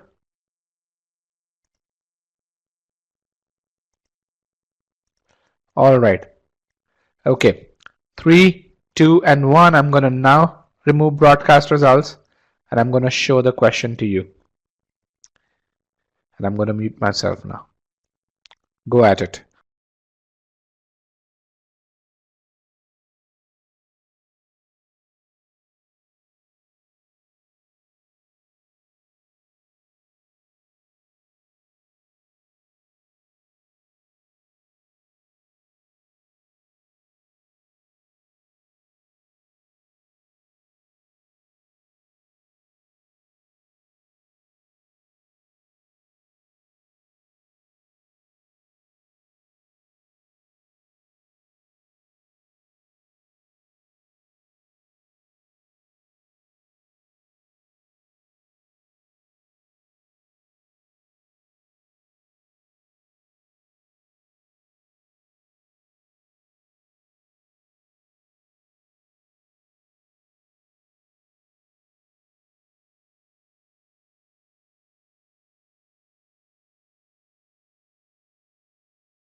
All right, guys.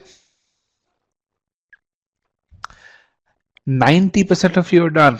So right now, so get those answers in. 3, 2, and 1. Let me end the poll. Now we're going to solve another question and then we're going to analyze both these questions together. So what I want you to do is, again, select not answered yet. So not answered. I'm going to do broadcast results so you can really see how many people are saying not answered. The last question was answered by, let's see how many of you. I want to see a similar number over here. Last question was done by 98 odd people, actually 100 plus people. So let's get at least 90 not answered. And I'll then show the next question to you. 3, 2, and 1. Good. Remove broadcast results. Here is the next question. You guys know the drill. Good luck.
All right, guys, 80% of the group is done. I'm going to give you 15 more seconds to put in your answer.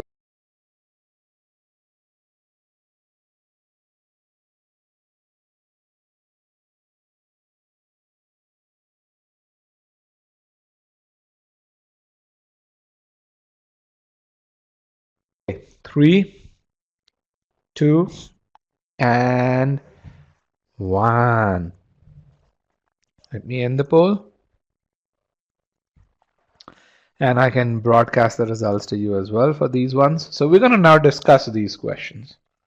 And both these arguments, probably the more difficult assumption questions, both of them are official questions. Both of them are fairly difficult. And probably the most difficult question that you're going to really see. But if you look at the logic of these arguments, it's fairly simple. So let's kind of discuss these questions overall. This is the RDS technology question. Again, I can show the responses over here for this question. This is how you guys participated. Choice A quite popular, choice B quite popular, choice D the most popular choice. Choice E was popular as well. The least popular choice was E for elephant. So let's see which one's the correct answer, and more importantly, why it's the correct answer. So what's going on over here?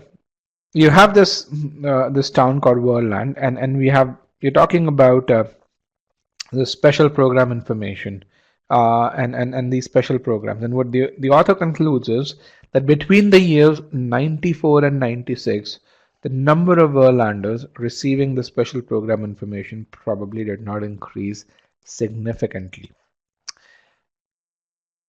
Now, this argument gives you a lot of information, and the key to answering this question correctly is to make sure that you read the key pieces of information really well, because there's a lot of information which is there. I think with regards to the complexity of language, this is probably one of the more complex questions that I've seen on the GMAT. So here are, and when it comes to the conclusion, the last statement is the conclusion. Here are some significant things that you can really see over here. One is the conclusion talks about special programs. And the second is it talks about 94 to 96. Can you guys see this? The conclusion talks about two things. One is what happened during these 2 years. The second is the conclusion is only concerned with special programs. So answer choices not concerned with the years, with these years, and answer choices not concerned with special programs are most likely not going to be the correct ones. Just it's a tip. Again, if you're short on time, focus on understanding the conclusion, and it'll help you narrow the answer down. What is the level of this question? This is a 700 level question. Okay, so what the author says is the number of Worldlanders receiving special programs did not increase significantly during these years. Why does the author say that? There are two things that happened between 94 and 96, or did not happen. One is the number of RDS equipped radios, the number of receiving radios, these are the radios that people had, that remained the same between 94 and 96. Okay, and the number of transmitting stations increased tremendously. They had actually more than doubled. Okay, now you can really see that statement 2 and statement 3 are, they go against each other because of they are joined by this word however. Okay, so statement 3 makes the conclusion more believable. Statement 2 goes against that. Okay, and then statement 1 provides you with some context, some very important context. What does this context say? It says radio systems with RDS technology, those radio systems broadcast special programs that only radios with an RDS feature can receive. Essentially, in very simple terms, if you want to receive this thing called special programming, which is there in our conclusion, which is also there over here, again, lots of terms here, you need two things. One is you need a transmitting station, a special program transmitting station or RDS transmitting station, and an RDS receiving radio. So you need a transmitting station and a receiving radio, both equipped with RDS technology to receive special programs. Between 94 and 96, the number of transmitting stations more than doubled. Between 94 and 96, the number of receiving radios did not change a whole lot. And based on this, the author says the number of Verlanders receiving special program information more or less remained the same. That is my argument for you. Is this argument clear? That's the logic of the argument. That's it. Okay. Now, again, same logical structure that we just talked about over here. What happened between 94 to 96? The number of radios remained almost unchanged. The number of transmitting stations increased tremendously. And the context is you need both a transmitting station and a receiving radio to receive special programming. So what's my falsification question? My falsification question is, under what conditions will there be a significant addition? Again, look at the word significant addition to the number of people receiving RDS programming, given that there are very few additional radios and given that there are a lot more transmitting stations. So what are some of those scenarios in which there will be a significant addition to the number of people receiving this special programming? We also call this RDS programming, by the way. Under what conditions will that happen? Can you guys think of some scenarios?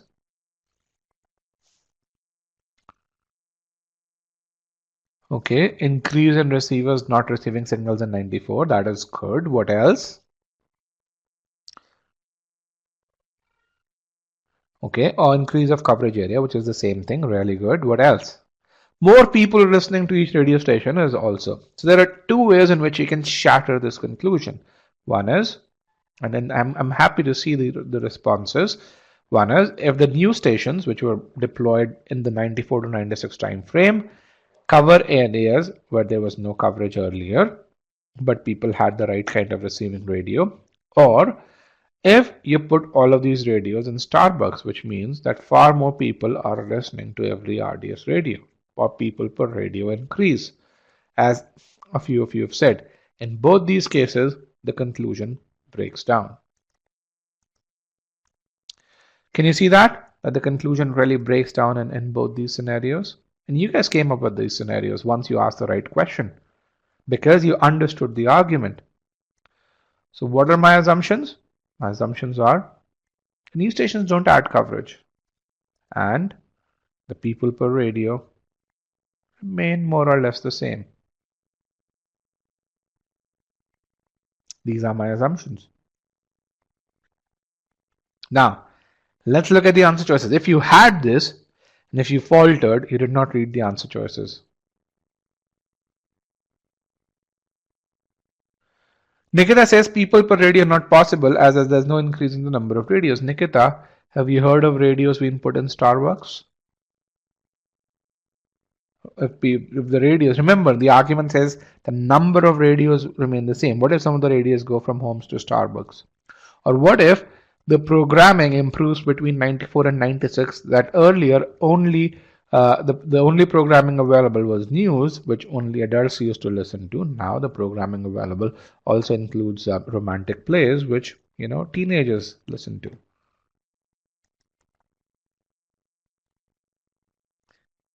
So let's analyze the answer choices.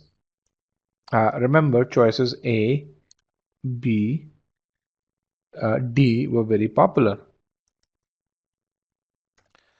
Choice A, which is our correct answer, it says few if any of the radio stations that began broadcasting in Verland after 1994 broadcast to people with RDS equipped radios living in areas not previously reached by RDS stations.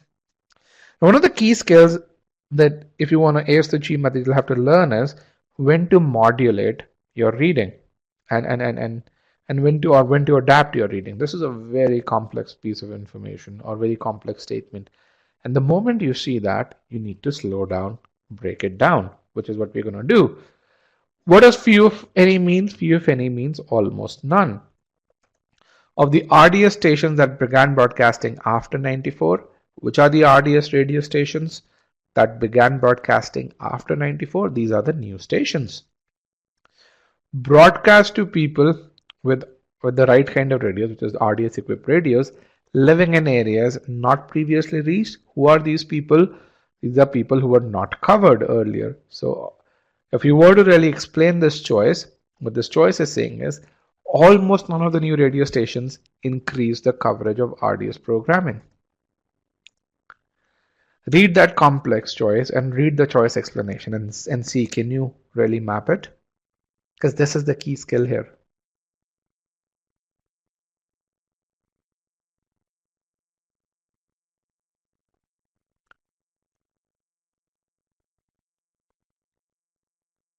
Now this is in line with our pre-thinking. This is exactly in line with our pre-thinking, and which means why this is the correct answer. Now let's negate this and see what happens to our conclusion. Okay. When you negate this, the negated version is you negate this term almost none. You say at least some radio stations increase coverage. If that happens, what happens to our conclusion? If new radio stations increase coverage, then the conclusion breaks apart because the author can no longer say that the number of Verlanders receiving special programming has not increased. Because the conclusion breaks in the presence of negated version of the answer choice, this is our correct answer.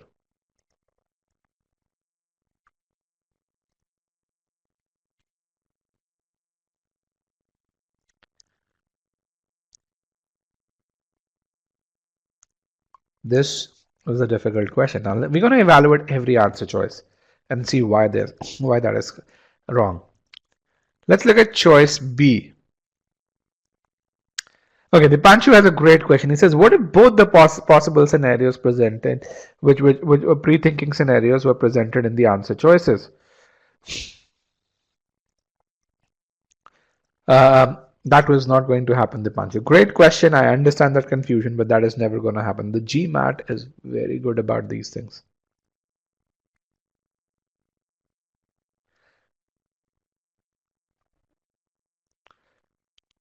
Okay. In 1996, most Verlanders who lived within the listening area of an RDS station already had an RDS equipped radio equipped to receive RDS. Okay.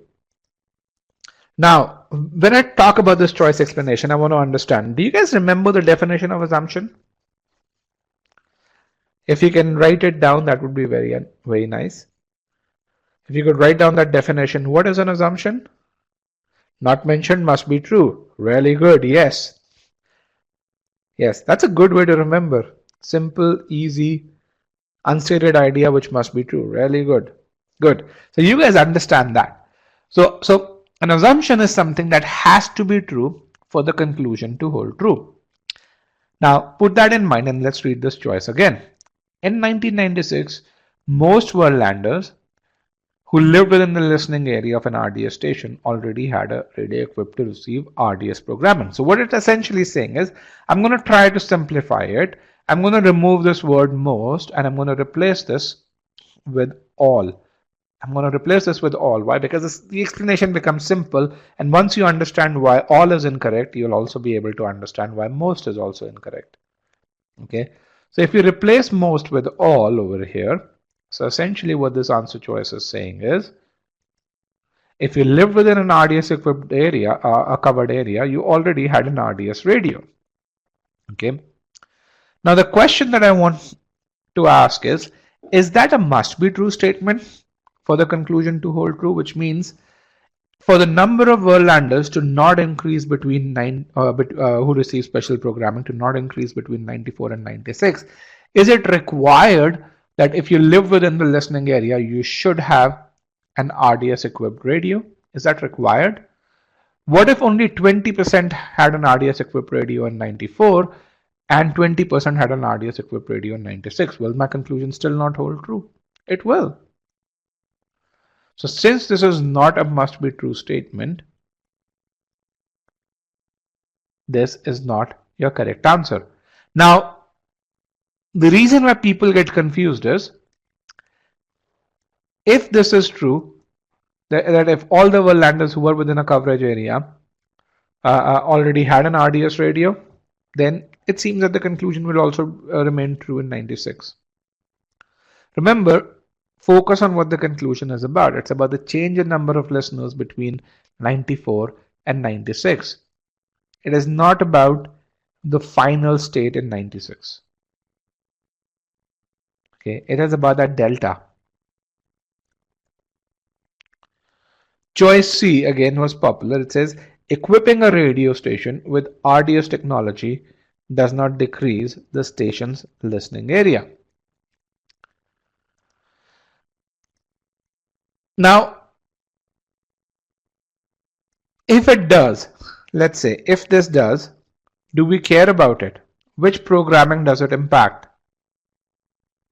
When you add RDS technology to a radio station, and if it does increase the station's listening area, then does it impact special programming? Absolutely not. Why? Because before the RDS technology, there was no special programming. It only impacts non-special programming, and we don't really care about that.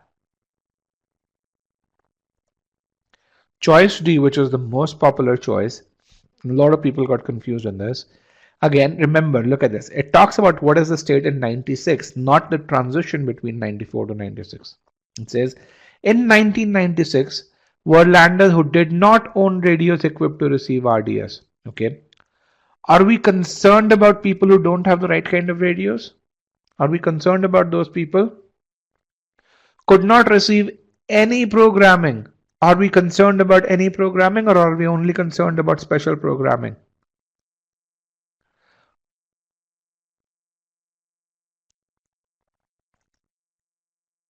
So what does this choice discuss? It discusses people who did not have the RDS radios, and it discusses whether they could receive any programming or from RDS stations.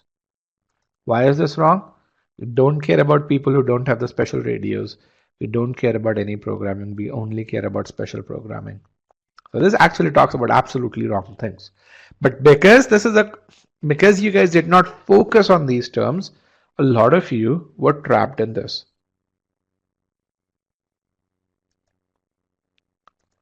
Type of programming is irrelevant.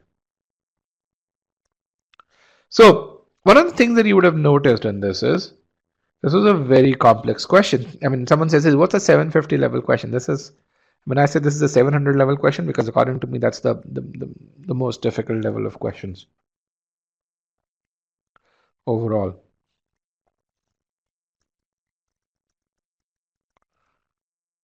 Okay. Choice B. When you want to negate a choice, you have to really do two things. One is you have to understand what is this choice saying. Okay, and let me just remove the animations. And then you have to really say, in the context of my conclusion, what does this choice do? So what this choice is saying is, we're just going to focus on choice B. In 1996, which is, after all these new stations were deployed, it says most Verlanders who lived within the listening area had the special radio, which is the RDS radio. Okay. What is our conclusion? It says the number of Verlanders getting special programming between 94 and 96 did not increase a whole lot. Now you have to ask yourself, is it for that condition to hold true? Is it required that most people who live within the listening area in 96 have the right kind of radio? Is that required? And logically, it does not make sense. Right, Kirti?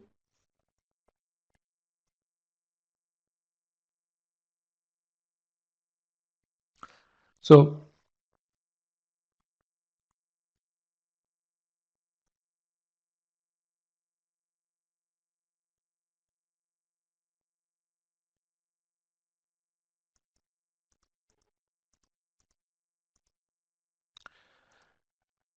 okay, now I'm not talking right now. I was mute. I was muted. I'm just looking at your questions. So after this, there were questions about choice D that came, And Sukrit has I look at good questions over there. Sukrit has a really good question. It says, choice D talks about sets which includes our concerned subsets. Sukrit, I'm glad that you're trying to observe that, but your observation isn't very precise. Why? Because choice D talks about people who did not have RDS radios when you look at this, okay? And that is so that is not a set that we are concerned about, Sukrit.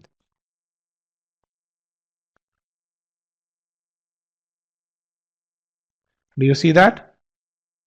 Choice D talks about people who don't have RDS radios, and we are not concerned about those people.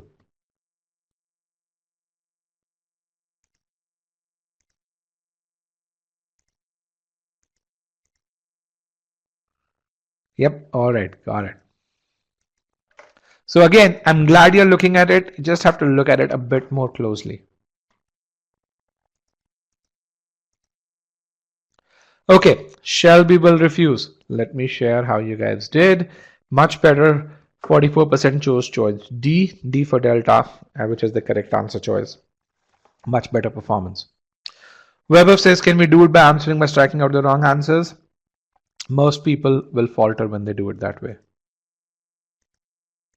Okay, so let's look at this. This is a very simple argument, but it's a beautifully worded argument. That's why I basically go about doing this. So what's going on over here? So there's a city called Shelbyville, and they basically collect all of this garbage, refuse this garbage. Last year, they did not send anything for recycling. They pretty much burned everything. This is a 700 level question as well, by the way. They pretty much burned everything. Now, let's assume that one can of garbage over here is same as one truck of garbage. So how many trucks did they burn last year? Based on the number of cans over here, can you count the number of cans? How many trucks did they burn last year? 10. Good, you guys can see that. Now, what's happening this year? This year, they're going to send some for recycling. And how many are they going to send for burning or incineration? How many cans are they going to send? 5. Yes, they're going to send 5 for incineration. Now this is what happens if they collect the same amount of garbage. Tell me, and I'm going to put in a poll question here.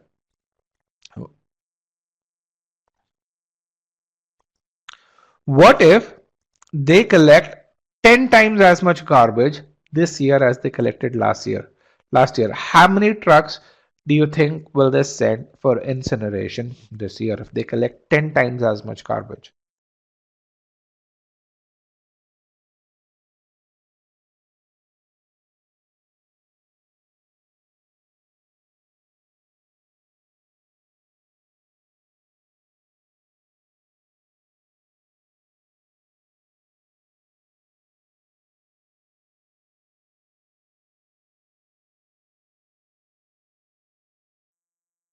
All right, let's get those responses in. I have 60 odd responses as of now.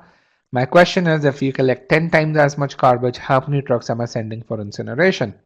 3, 2, and 1. Let me end the poll. 70 responses. 56% of you really say 50 trucks.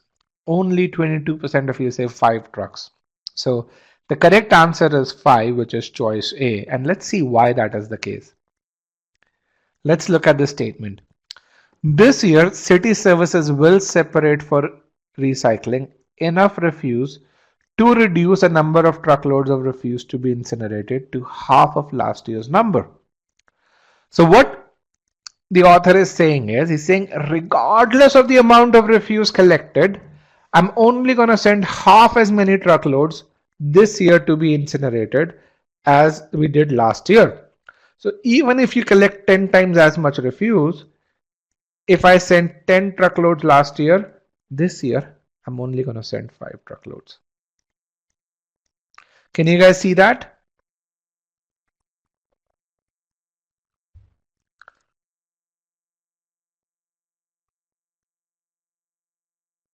And again, this is the one of the core skills. And you read statements, you've got to understand and comprehend them.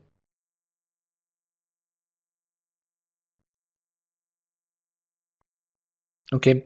Now, if you only get half as many truckloads, then what is the only condition that needs to be true for the conclusion to hold true?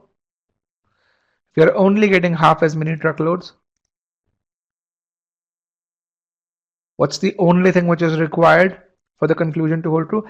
Incineration, ash per truckload, not incineration, but ash per truckload must be same or lower. You guys get it? And that's kind of the beauty, right? Once you understand the logic of the argument, pre-thinking is very easy. So a lot of people think, oh my God, pre-thinking is difficult. No, what's difficult is to understand the logic. And to understand the logic, you've got to read the statement slowly. Otherwise, there is no way if you read this quickly, you will be able to comprehend this aspect. Read slowly to understand the logic. Once you understand the logic, you ask the pre-thinking question, the answer will be there like this. 700 level question, only dependent on you reading the argument. No complex logic.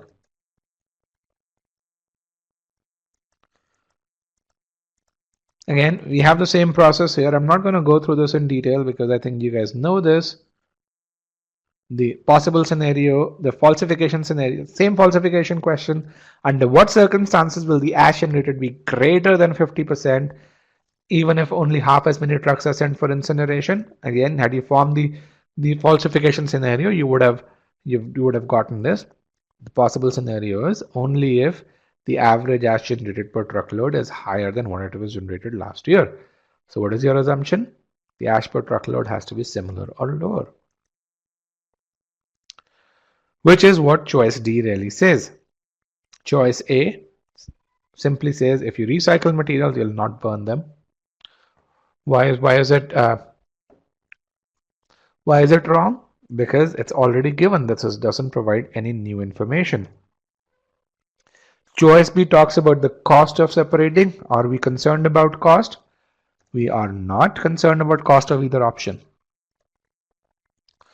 Choice C talks about the proportion of recyclable materials. Do we care about it? Actually, no, because only that the material that is burned produces ash, and we already know that we're going to get half as many truckloads. So we don't care about choice C. Choice D, which is a correct answer, says the refuse incinerated this year will generate no more residual ash per truckload incinerated than did the refuse last year. I mean, look at the beauty of construction of this sentence. Essentially, it compares the ash generated per truckload and it says that it'll generate the same or less ash. It's in line with our pre-thinking. It is the correct answer. And you really say you can apply the negation test over here, and you can see the conclusion breakdown.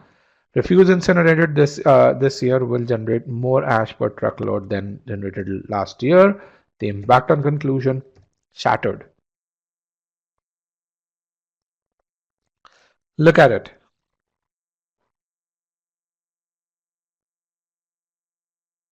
Can you see this? I'm going to go to E, don't worry. But first focus on D.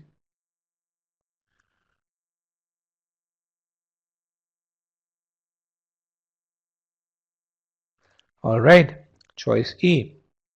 The total quantity of refuse collected this year will be no greater than that was collected last year. Do we care about the total quantity of refuse? We actually did that as an example, right? Do we care about the total quantity? No. Why? Because we are only going to send half as many truckloads for incineration. You apply the negated statement. It says the total quantity of refuse will be greater than what it was last year. What is the impact on conclusion? Nothing. Why? Because we still send half as many truckloads after separating the remaining for recycling. So no impact on conclusion. You can generate 100 times as much refuse.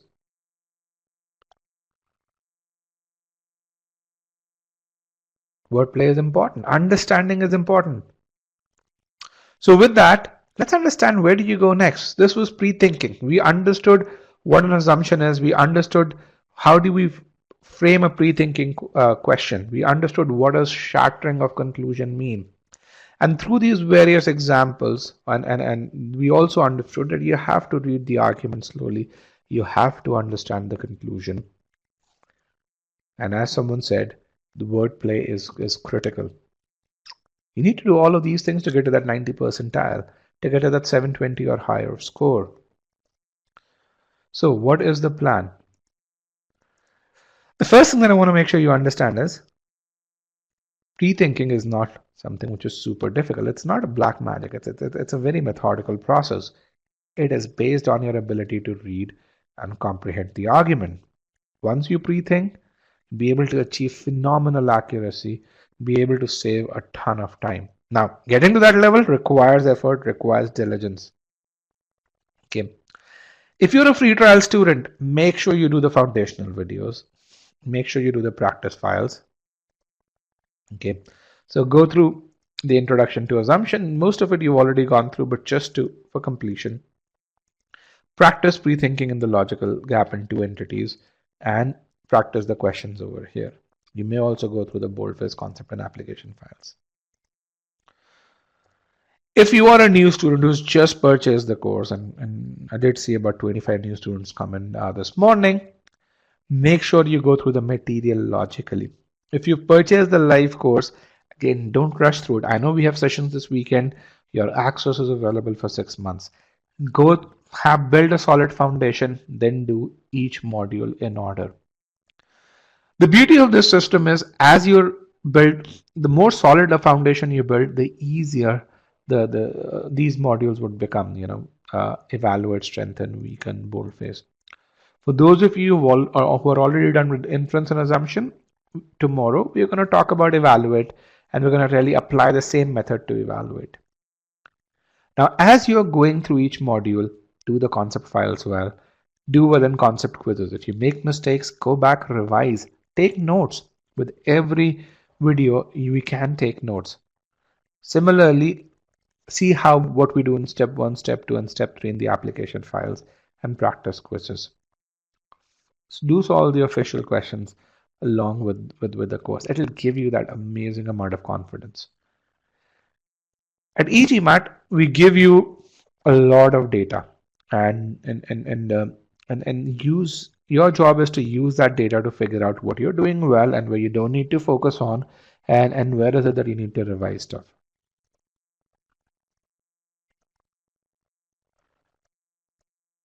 And then make sure you practice on Scholarinium after you're done with the course, not while doing the course. There are more than 500 full practice questions which fine-tune your CR skill, including what's there in Scholarinium. When you think about the architecture of learning, we teach you a bunch of concepts, and then you get feedback at the concept level. Then we go on and teach you application. Then you get feedback at an application level. And then in every module, you have these qualifying exercises. And this entire system is very data driven. It's very integrated. We give you that data. You use that data to define your weaknesses, fix those weaknesses, and only then move forward. If you're a paid student, this is what you really see. You see the introduction to assumption, you see the logical gap, you see various argument structures in which you can apply pre-thinking. If you go through this, if you're truly applying pre-thinking, by the time you reach application 1, you should have mastered application. This is conceptual learning, this is level 1 application, this is level 2 application. Then you have practice, and then you have OG quizzes. Frankly, 40% of our students reach 60 to 70 percentile ability just by doing pre-thinking on the assumption module. So how do you get to those 100 plus point score improvements? You build the foundation. And to build the foundation, focus on reading the argument well. Don't time yourself. Read slowly. And as you read slowly, you're going to find that you start saving time. Comprehend what you're reading. Like in the concept level quizzes, be attentive enough that you get to 80 plus percentile level. One of the biggest problems that I see students doing is they'll open the course, they'll start doing it, midway during the concept quiz, they'll open another tab, and then they'll do something and they'll come back. And when students do that, what really happens is in the concept level quizzes that show up. And we see that with the data because we track your time to go through a particular piece of content, and we can really see that people who step out of a concept and come back, their time to view that concept is high. But we also see that there are gaps because we can track your time on each and every slide in a particular concept, and we can really see that interruption. I understand that that temptation exists. You have to curb that temptation.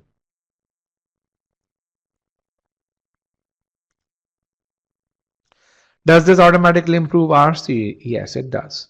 And you'll have seen that. Now, some people ask, okay, do I need to study from any books? When you think about how comprehensive this is, I think the answer would be absolutely clear to you. This is way more comprehensive than any of the other resources that you see out there. This is the entire structure that you would go through.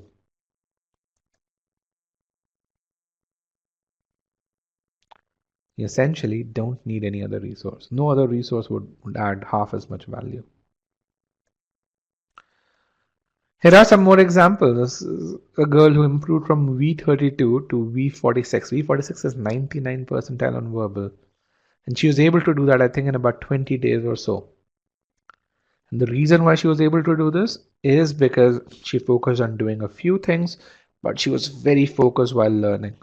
She kept on revising her mistakes so that she doesn't repeat them, and she focused on one section.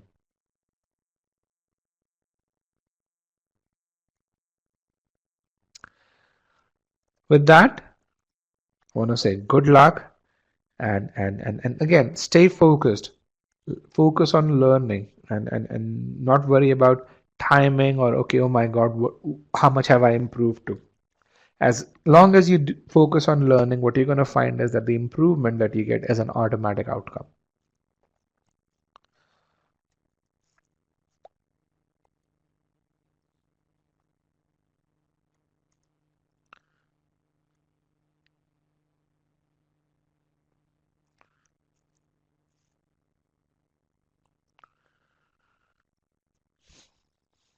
Okay, with that, let me actually share the session PDF.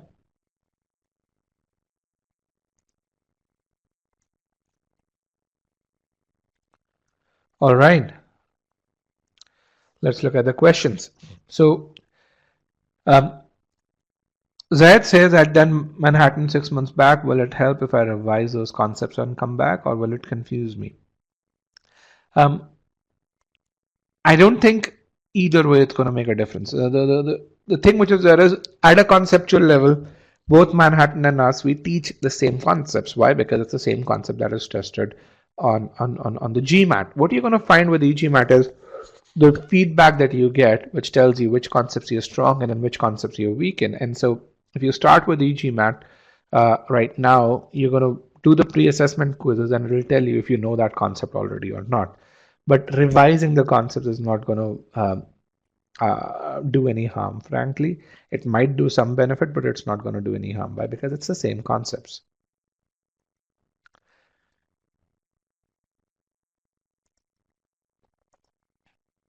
Okay. All right. I didn't get feedback on this. We have a question from our student. His Kirti. He says, I'm a GLP student in my first attempt on the GMAT. And it is his first attempt. He says, I've been preparing for almost 3 months. Most of my subsections are not up to individual subsectional scores. He's getting low scores on ability quizzes, but I'm improving. When it comes to CR questions, in the pre-thinking process, my assumptions are not in line with the answer choices. He says, I'm stuck between two similar choices, and even after negation test, okay. So Kirti, again, the key thing over here is, it just seems to me the way you're approaching this is that you're practicing a lot. What I want you to do is not practice. What I want you to do is go back and look at the questions where you made mistakes and reason with yourself, why did you choose the incorrect answer choices despite applying all of these tools. The problem is not in the tools, the problem is in the reasoning that you're using. And the data tells me, given what you mentioned over here, if you practice so much and if you're not improving, means that you're not looking at why you're making a mistake. You're not looking at the explanations that are given with the answer choices. And because you're not looking at those explanations, you are not correcting your thought process, which is what is needed. You know all the concepts, you know the application, but there are these gaps in your thought process. So where which is what these particular answer choices are exploiting. You need to become aware of those gaps. The moment you start to become aware of those gaps, you're going to see the improvement happen right away. So go back, become aware of those gaps, revise the solutions. Again, this is one of the most difficult things that a few students see, because somehow the way we've learned, we've been used to this notion that, okay, I am spending my time wisely only if I'm solving new questions. No, that is not the case. I once had a student when we just started this company, and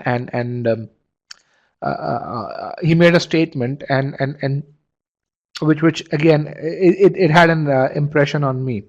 He says, Rajat, uh, and this guy is actually just finished his PhD at one of the top B schools. He said, Rajat, a student who excels on the GMAT is not one who solves a number of questions, but one who looks at a few questions and revises it and thinks about it till the time that he gets to the point where he does not repeat the mistake. And that statement was so true. And this is something that I believe as well. And essentially, make sure you go and revise your answer choices.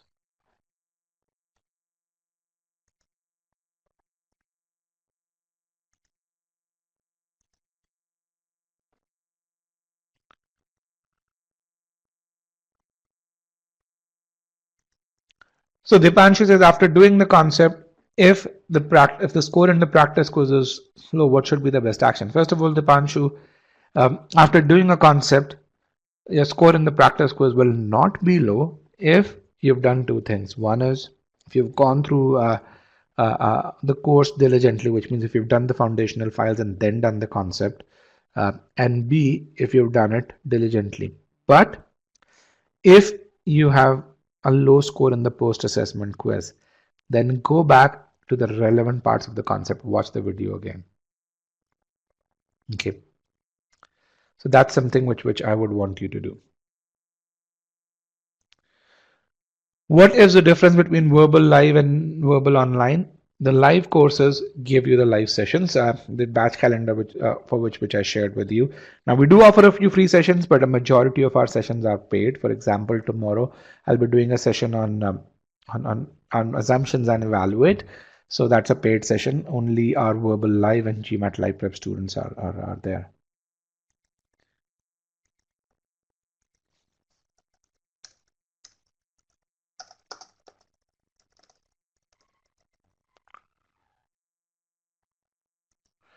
Okay.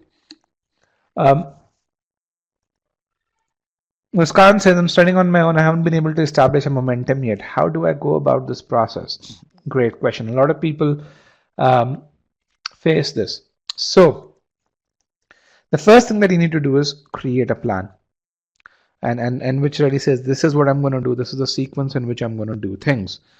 The second thing that you need to do is establish a time when you're going to study based on that plan.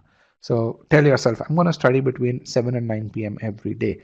And if you have a plan, you know what you want to study during that time. That's when you get to a momentum. The third thing is create milestones in every week or every 10 days or so, and during which you're going to evaluate yourself. Those milestones give you positive feedback as to how well you've progressed. So these are the three things that I want you to do. I'm going to give you a study plan article.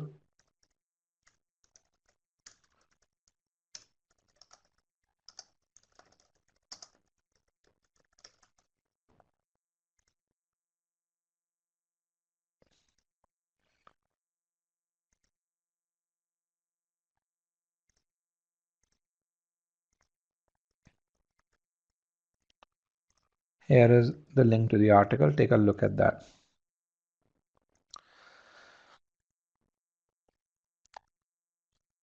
Alakshya says, how do we process the massive amount of given that information while pre-thinking and remember all the facts while reading? Uh,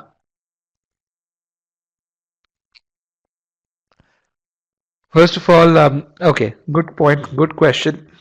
You don't need to remember all the facts. That's where I want to make sure that while reading some statements, so, okay, let me just take a step back. If you're feeling that there's massive amount of information, here is what is happening. Your mind hasn't matured enough to be able to read and comprehend. So the first thing you need to do is read slowly, read a statement or read part of a statement and pause and really say, this is what I learned. Then read the second part and pause, and this is what I learned. Now, at certain times, you may just step back and write down some piece of information. We had some students who started at 4:30 and they would write down what they learned after reading each and every statement. And initially, when they would do that, they would take 5 minutes to solve a CR question, and that was okay. Why? Because by doing this, they trained their mind to read and comprehend.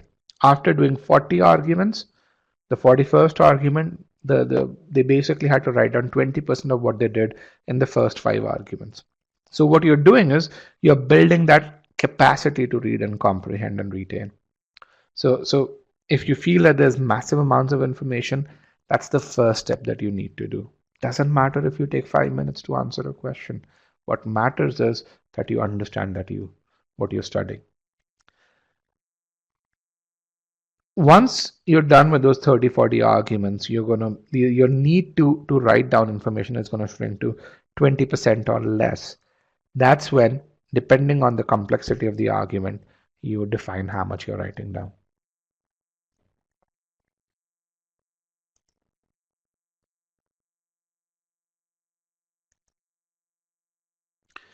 Abhishek says, I have my GMAT and I'm not confident in CR at all. Whenever I see the one test day, I tend to guess. Kindly suggest. Abhishek, you don't have a process is what this tells me. Okay. All right, I have the 2 questions in the short answer poll, which says, as a GLP student, how do I get started with the online resources and live sessions? Step 1, make a study plan. Step 2, create a sequence in that study plan and then focus on one section. Don't worry about when the sessions are happening, because these sessions will keep on happening, and if you miss on one opportunity, you always have the recording, which recordings are really good, and you always have the opportunity to attend the session again. So don't worry about that. The other piece is again define those tracking points. Again, go through the Your Study Plan course. It will tell you a bunch of those things. If you still are having problems creating a study plan, write to the support team. They will help you do that. Prachi says the e-GMAT course is video based while the content is structured. I personally can't focus on the videos. Should I see the summary slides and attempt questions? That's not going to help a whole lot, Prachi. If you can't focus on the videos, then maybe you need to really see if this course is truly for you. And again, I'll be very frank. I mean, you have to ask yourself, A, why can't you focus on the videos? And B, if you really can't focus on the videos, then essentially you're not going to benefit a whole lot from it. So that's kind of my honest opinion. I mean, I'd love to have your money, but I want to make sure that you benefit from the course. So you have to learn how to focus on videos.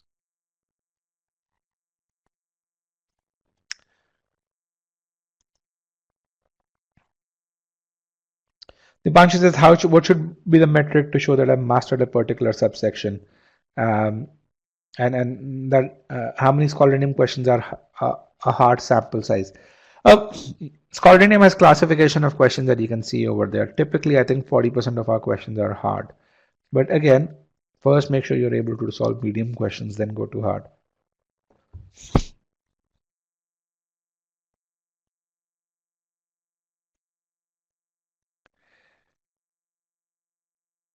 What is the ideal preparation time for GMAT for the first timer? Again, read the study plan article. It'll tell you, depending on what your starting score is, what is the preparation time. Typically for for every 100 points of improvement, account for between 70 and 80 hours.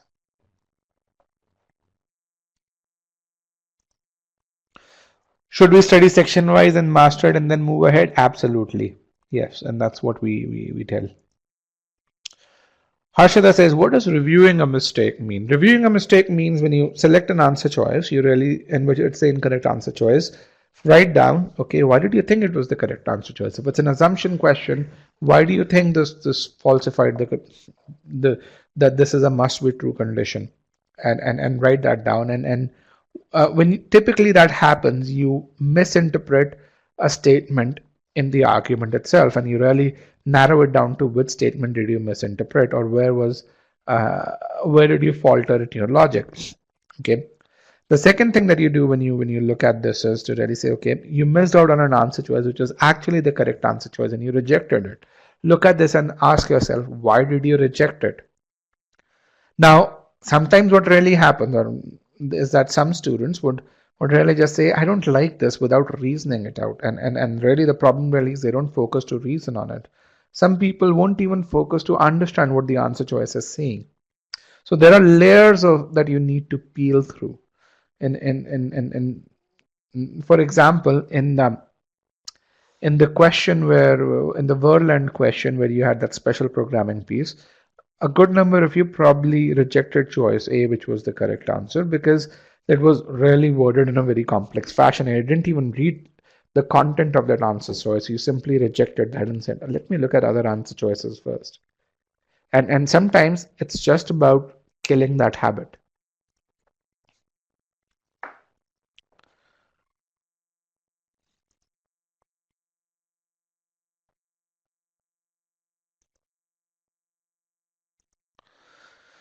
Abhishek says the logic used for assumption questions, is that the same for strengthen, weaken, and evaluate questions? So I want to make sure I answer this correctly. The method used for assumption questions and the method used for evaluate, strengthen, and weaken is very similar, which is where you focus on the conclusion, you create that logical structure, and you ask the right pre-thinking questions. Now, when you go from assumption to evaluate, it's very similar, except that you basically have the variance analysis instead of negation test. When you go from strength to strengthen and weaken, the pre-thinking question changes slightly, but the process remains the same. Your ability to comprehend is something that we value a lot in all of these subsections as well.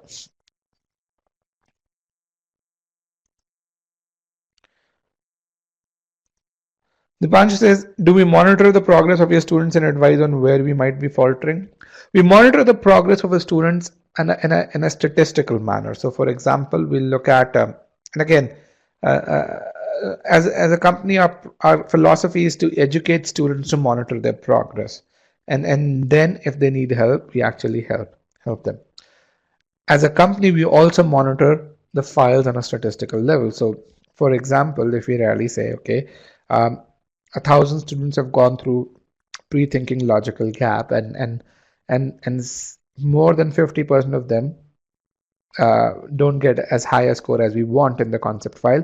We'll go back and look at the concept file and really see where is it that people are faltering. What kind of questions are we covering those concepts appropriately, and then we'll make edits. So every month we spend close to 2,500 hours in improving the content that we have, and which is kind of why we call ourselves an R&D driven company. At the same time, if you as a student has a problem and you write to us, we help you and really figure out where is that you're faltering.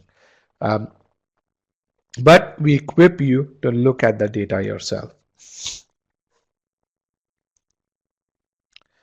How many mock tests should you take before the GMAT exam? If you're an e-GMAT student, I would say between 4 and 6. Why? Because you have all of these ability quizzes that help you acclimatize your brain to taking a mock test. All right, guys. With that, I want to thank everyone who attended this webinar. It was a pleasure conducting this webinar.